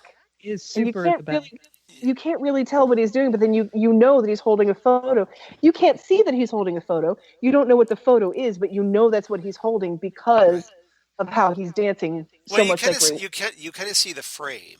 You kind of see the frame, but you don't know what it's a photo of. Right. So you really have to, and I think you notice him because he's doing such a good Ray Wise homage. Yeah. And then that's when you realize, oh my God, he's dancing with a picture frame just like Ray Wise did. He's like, all in a circle. He goes around a circle. Yep. Well, because Jack is dancing in front of him as they walk out. Mm-hmm. And so it's you kind of have to filter through Jack. Yes, you have to really be looking at everybody in that scene. The camera kind of the camera focuses on Jack, and then he does a great job of doing like the little snappy dance that the Man from Another Place does as well. Yeah, whose name escapes me right now. I can't believe I can't think of his name. Michael Anderson? Yes, Michael Anderson. Thank you. You're welcome. So, yeah, everybody does a really, really good job in this. Yeah, it was great. So, ratings. Let's go with our special guest. Let's let our guest answer first. Yes. So, what did you give us your rating, Karen? It doesn't matter how much I knew about Twin Peaks. I love this episode, like 1,000%, because you know me and pop culture references. There were so many other pop culture references in this as well. I mean, when he's calling out all the movies they haven't seen or the TV they haven't watched. I mean, it came down to just like in General Hospital, and he was like, General Hospital? He's like, you're kidding me. Like, he can't once a week the entire town gets together and watches Everwood. And Everwood, right. He's able to rattle off the Everwood. His next line after he says it is, I can work with that. So, I mean, it's so great. So, yeah, I have to give this like a 9.5 easily. And I'll say pineapples because, it's Psych. So, pineapples. Because what else would you give it? That's right. All right, Xan, how about you? What would you give this one? Well, I think that's the beauty of Psych, that, even if you're not... I remember my nephew watched the Clue episode, and he said, Aunt Xan, my mom says you have... Because he had not seen that movie, and he did not get it, but he still loved that episode. I said, okay, we'll watch both, and I'll show you what everything was, and he still thought it was a great episode, even though he had not seen it. And then the episode with Freddie Prinze Jr., where he plays such a rich guy that he can hire Kurt Smith to be by his pool and just play music on the guitar. Right. We were watching that episode. My nephew said, my parents said that he is somebody. Who is that, Aunt Xan? And I'm like, okay. He is half of the duo that is the band Tears for Fears. And that's why that's so awesome. And he's really hot. And that's why I like this episode. So, and all the Tears for Fears is a big thing in the show as well. Yeah, Tears for Fears is a big thing in the show as well. So I am giving this episode 9 cinnamon owls. Oh, very nice. Because of the incredible attention to detail and the obvious love of Twin Peaks that went into the writing of this episode. Yeah. I'm totally with you, Xan. I give this one 9 cherry Coke cans. Nice. Because just the best. That's what everything. Yep. Because it was I love the subtlety. Mm-hmm. I mean, and the creativity that went in these. They weren't just obvious references that everybody can just like check off a list.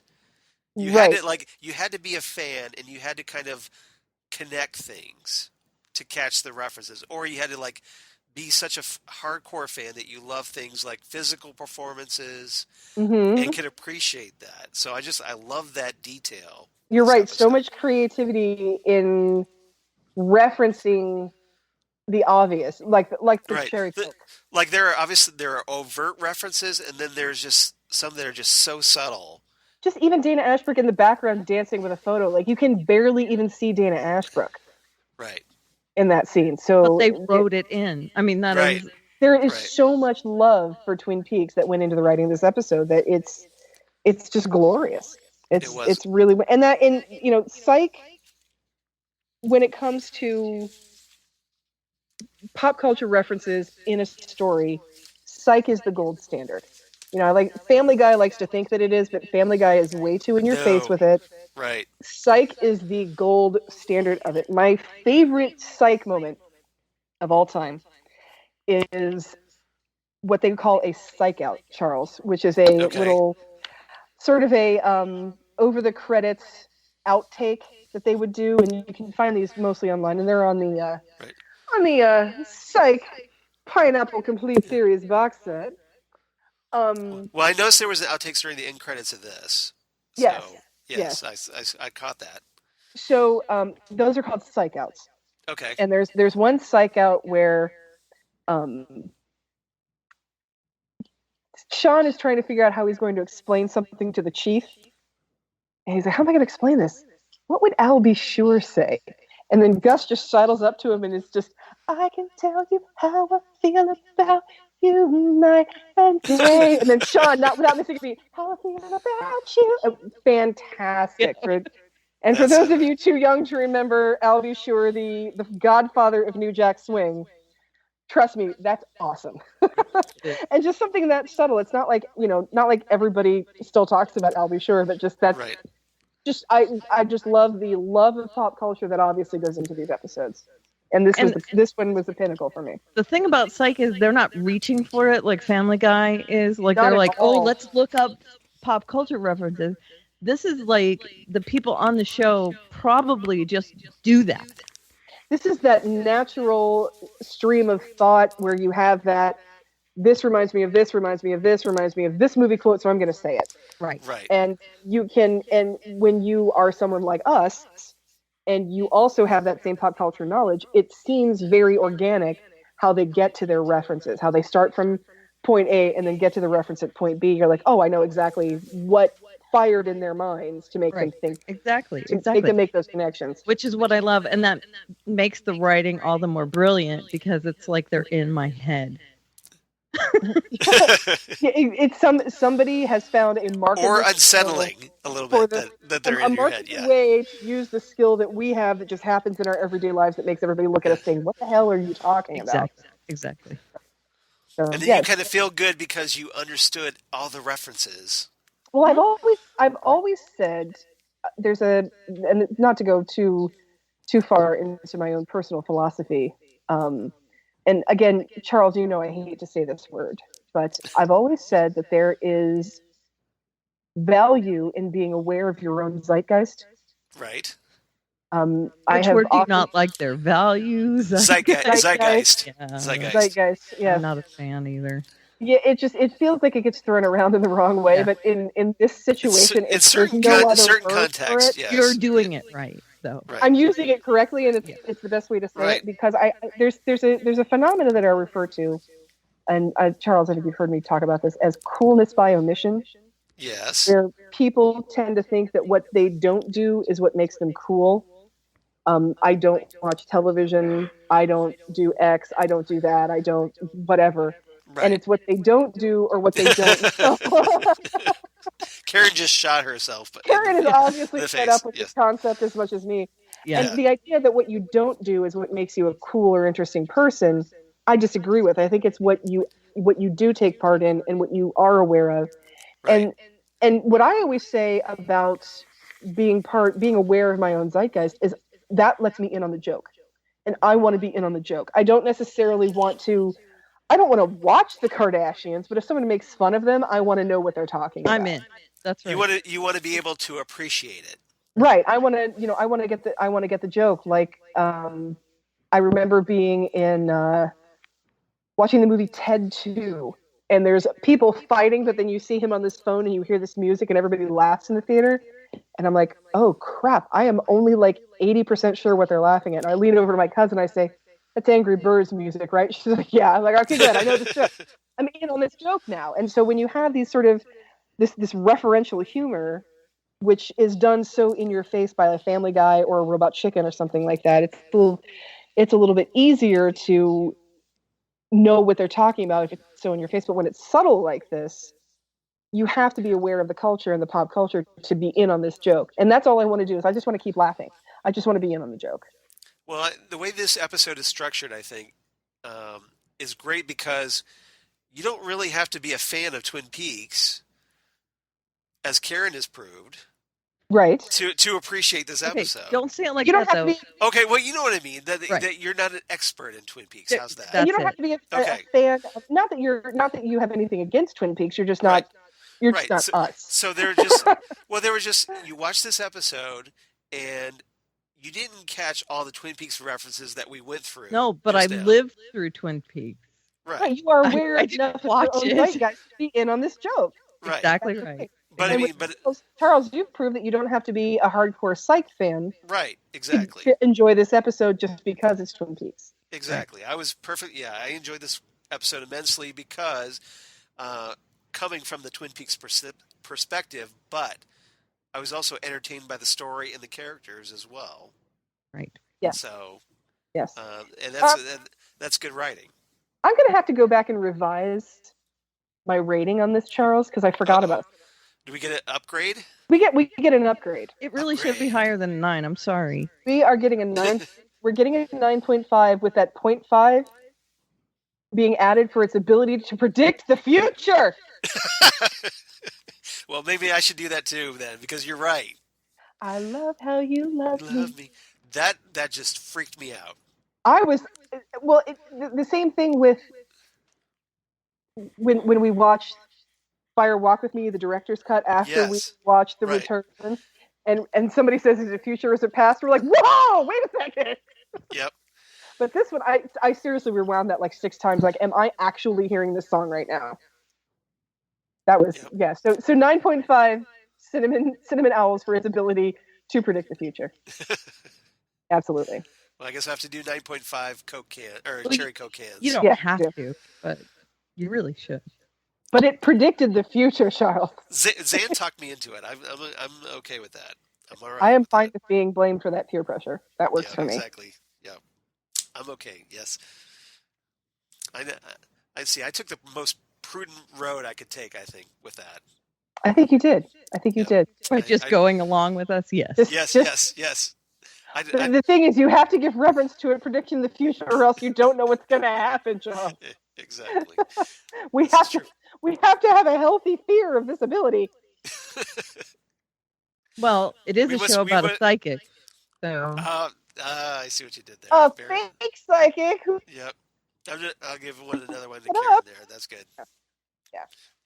All right. So- So obviously we're not going to have time to talk about Saturday Night Live. I think we're going to No, have we to save can, that we for can another. talk about that another time. We'll talk about that another time. But so I guess we'll do that next time, or do you want to do something else next time? On Ghostwood. We could do that next time, or we could discuss it later because our plans got a little screwy. So let's surprise the people out there, Charles. You and Okay. I, we'll give them something great. No, we'll probably talk about that another.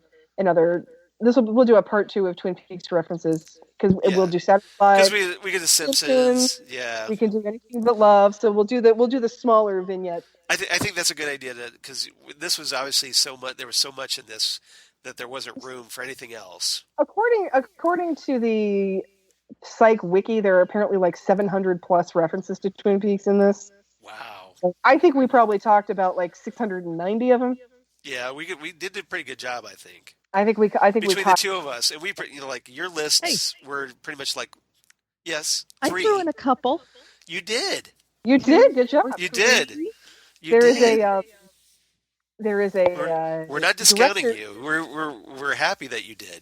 Okay, good. There's a director's commentary of this episode that I was not able to watch, Right. so maybe I'll check that out and see if I'll fill us in next time. See if we missed anything. Yep. So All right. Okay. So we'll Can have I to figure. mention- What? Go ahead. Can I mention something about the SNL sketch because I did watch that in preparation? Yeah. Go ahead. Just real quick. Yeah. It made me tear up because Phil Hartman, Oh yeah. Jan Hooks, Chris Yep. Farley, mhm. and I was like, oh, Yeah. I know. Yeah, they're also fantastic, and they were all gone way too soon. Yeah. Terrible things happened to all three of them, frankly. Agreed. So, Agreed.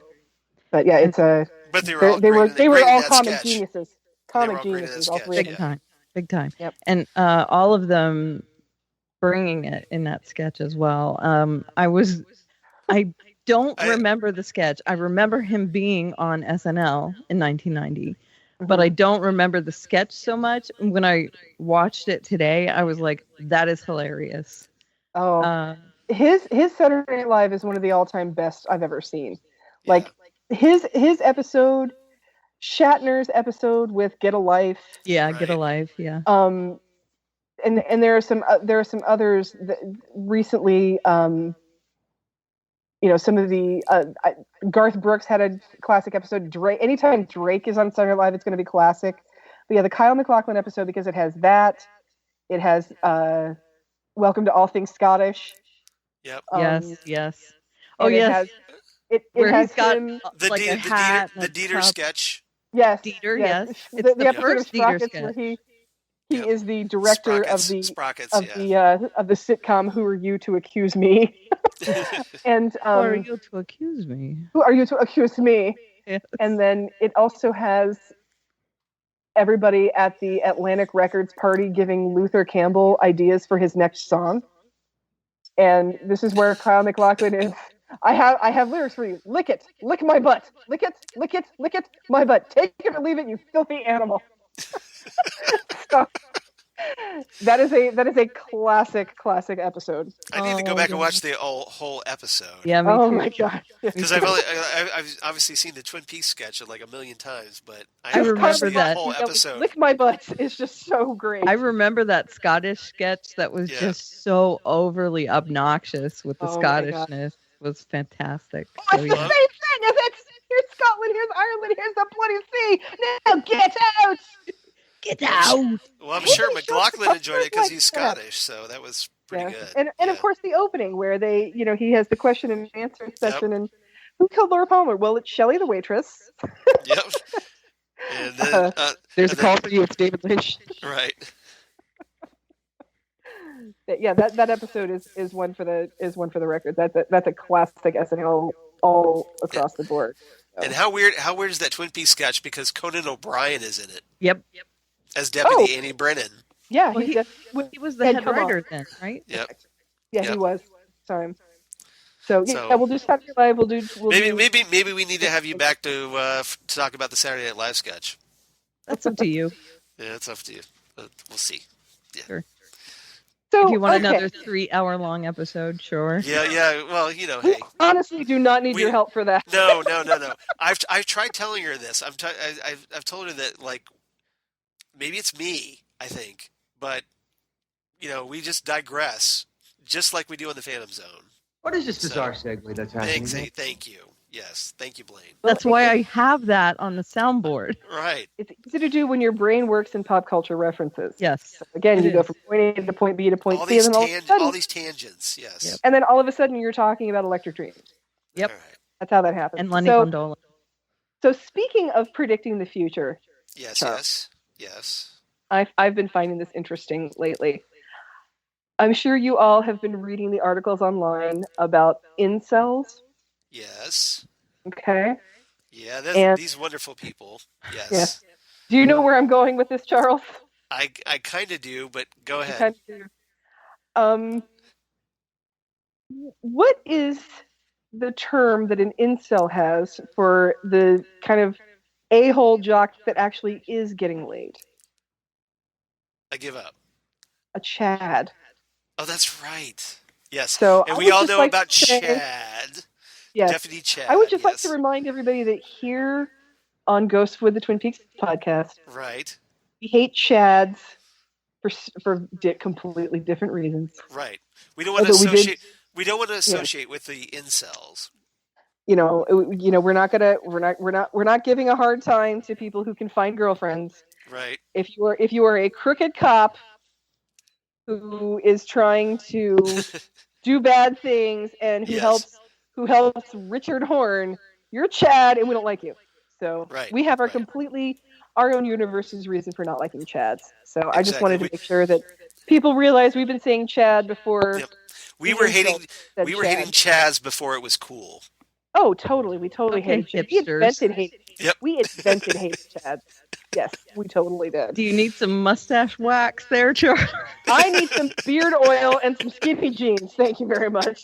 And please bring me my locally sourced steak on something other than a plate. That would be nice. Sure. And a knit cap? Would you like a knit cap as well? I would very much like that. And can I get a cold brew coffee, please? That's great. I don't know, half calf, double calf, venti. Oh no, just skim milk from a local dairy. That'd be great. Okay. That works. So. Milk from a virgin teat. Or it's like Portlandia. I just want to know the story, my cow's biography before I eat it. Of course. Yeah. They bring the cow by the table. Mm-hmm. So they you can give me feel his it. life story, and yeah, you know where he comes from, and that he had a good life before he before he became my steak. Mhm. All right. On that note, I think we should probably let everybody know where they could find us. Mm-hmm. So, Karen, why don't you tell everybody where they can find you on the interwebs? Well, if you go to the Twitter machine The Twitch machine. and you type in ALEVERIA, Yes. Oliveria, that would be me. And there's a bio there, and you can click on the link, and it'll take you to my blog, and it has all my other links there. All right. But you can find me here on Southgate Media on the Fandom Zone Podcast. I hear oddly that's enough. a great podcast. I hear it is too. It's amazing. Amazing! Amazing! I set you up, didn't I? You did. I knew that's touched- where you were going. I had my finger You were headed there. right at the button. Yep. I was headed there already. Yep. Exactly. So, obviously we talk about all the comic book shows that are, and there's a lot of them. Holy crap. We don't talk about all of them anymore, though. No, because We that was just abandoned getting that. way too ridiculous of a format. How could you? So we just talked Well, like we the did. four. We did Here's And we hour 4 of the Yeah. Fandom Zone. pretty much. That's pretty much what we did. Like 2-part, hour-and-a-half long podcasts. Yep. We split up like 4 episodes in one part A, and then 4 episodes in a part B. Yeah. And it And was just then- getting ridiculous. What was it, like 2 months ago? We were like, okay, that's it. Yeah. We're just done with that. Yeah, I told Karen, I goes like, okay, let's just cut this down to 4 best episodes of the week and talk about those. Let's do Or it. just stuff that's interesting. And if there's stuff we want to pull out from the other shows, then Right, we can always make a reference or whatever, Sure. something. But yeah, it's just way too much. So now we're lean and mean this Right. time. But we do reference most every comic book show that's on TV or streaming services. Right. We talk about comics in general. We talk about pop culture. We talk about geeky things. We talk about everything, but we do cover at least 4 or 5 shows each week. Yes, and you can usually get my nonsense that I do here on Ghostwood, just as much nonsense there as well. At least, If not more so. if not more. Yeah, I Like- give you a like- lot like- of leeway there. Like Donald Trump references and all kinds of weird stuff. that impression I could not stop laughing at you yesterday. I'm glad I entertained you. Oh my All right. god. The voice of Zan, Rao gives a press conference. Zan, where can they find No you on the problem. interwebs? It'll be Oh, I am on Twitter as Udinax19, Yes. and you can always reach me through the Ghostwood Facebook group or the Ghostwood Right. Twitter or the Ghostwood email, and Which you will can always give here in a minute. Yep. you can always count on me to be posting goofy little things on our Ghostwood page. Yes. Followed. So that would be you're referencing the Ghostwood, the Twin Peaks podcast Facebook page. That's what I'm referencing. Yeah, That's what you're referencing. And our know. Twitter account at GhostwoodCast, where you can drop us a line and as well, and let us know what you think of this episode and other Twin Peaks things you'd like us to talk about if we're not already talking about them, because we talk forever in a day. Or you could drop us a line on our Gmail, ghostwoodpodcast@gmail.com. The Gmail. At the Gmail. I'm stalking your Instagram right now, and that grilled cheese sandwich looks amazing. My husband makes the best grilled cheese sandwiches. Better than anyone's mom. Better than anything you've gotten anywhere. They are the absolute best. Xan, grill me a cheese. No, I will not grill you a cheese. Grill me a cheese. Did I tell you that my friend Stacy bought me a sampler of that for Christmas one year? I am not grilling you a cheese. Like a cross-stitch sampler that your grandma would have in her house, but it says "Grill me a cheese" on it. I love that. It is beautiful. I love that line. I love that whole scene. No, I will not grill you a cheese. So epic. And yes, as I'm for on me, Instagram, Good in X19. I always forget about that too. right. Please follow Xan and Karen, both of them, because they're both awesome, as you probably could tell. And if you like one, you obviously want to check out the other one because they're pretty similar, at least when it comes to the Psych, at least. But Oh, definitely. yeah, Psych. We like similar things, which is good. Psych fandom is easy to come by, Charles. Wink, wink. I see what you're doing there. As Come to my house sometime. again, I'm feeling kind of ganged up on here a little bit, but that's okay. No, we're I know you would like this show. Yeah. It's very funny and 1,000%. great As she references.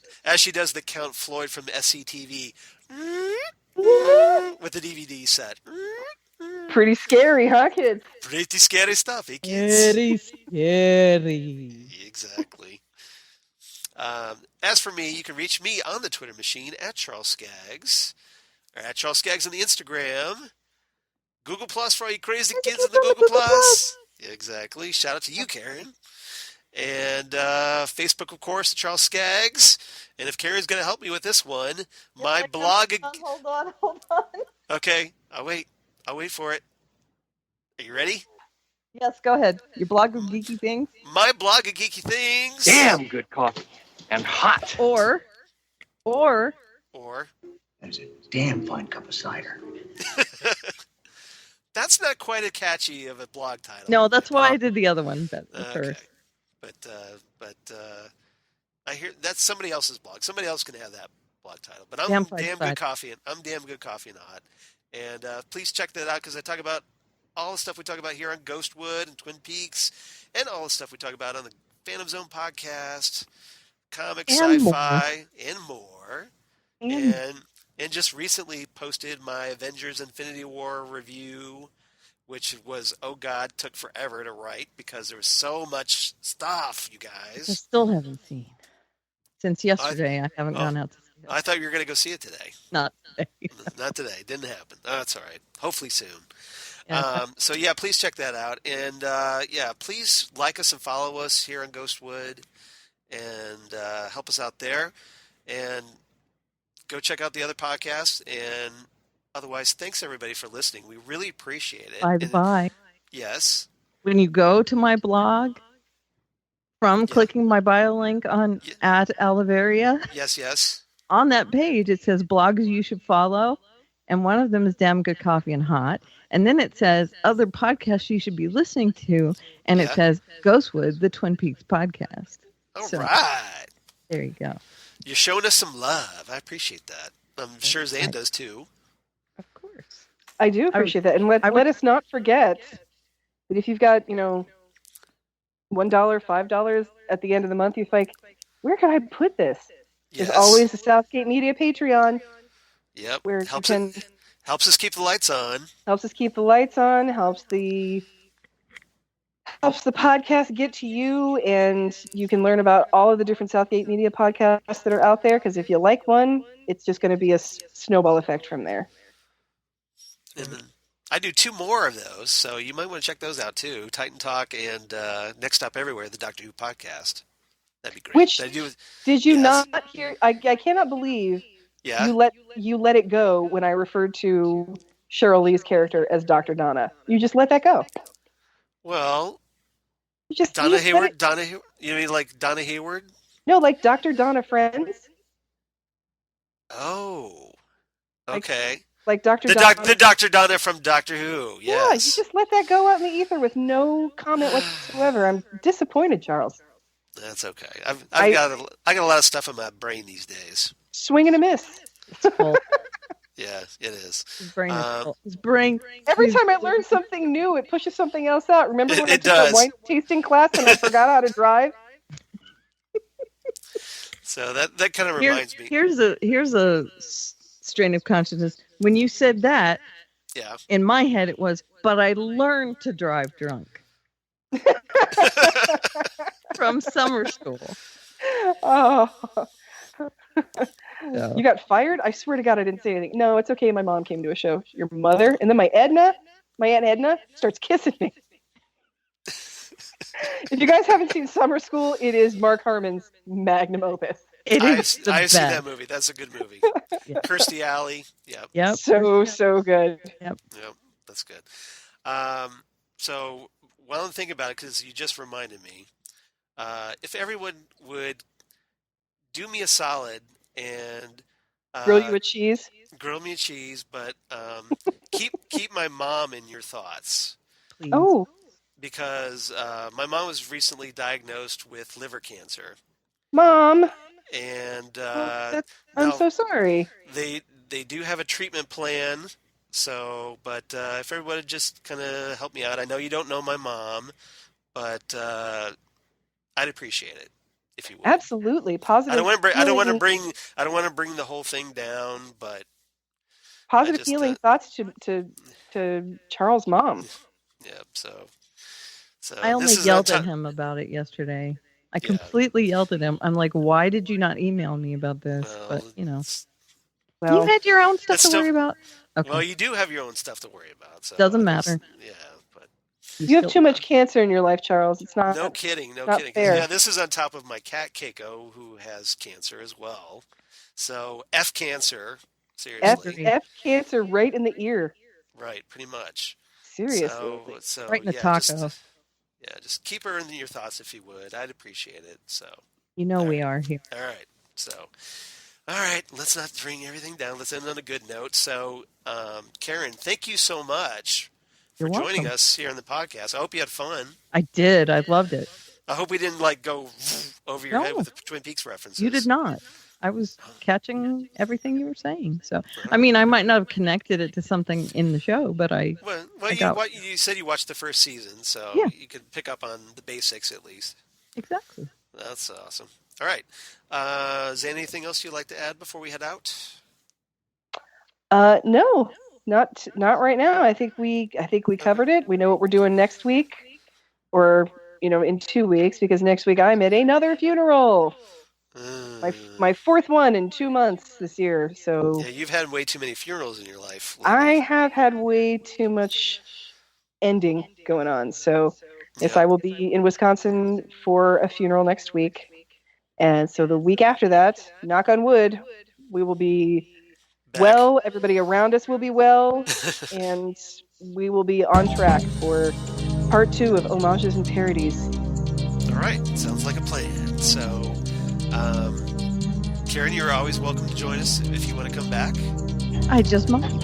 And I think you guys worked great together. So I think this is a home run. So thanks everybody for listening to Ghost with the Twin Peaks podcast, and we'll see you next time. So bye everybody. Bye, everybody.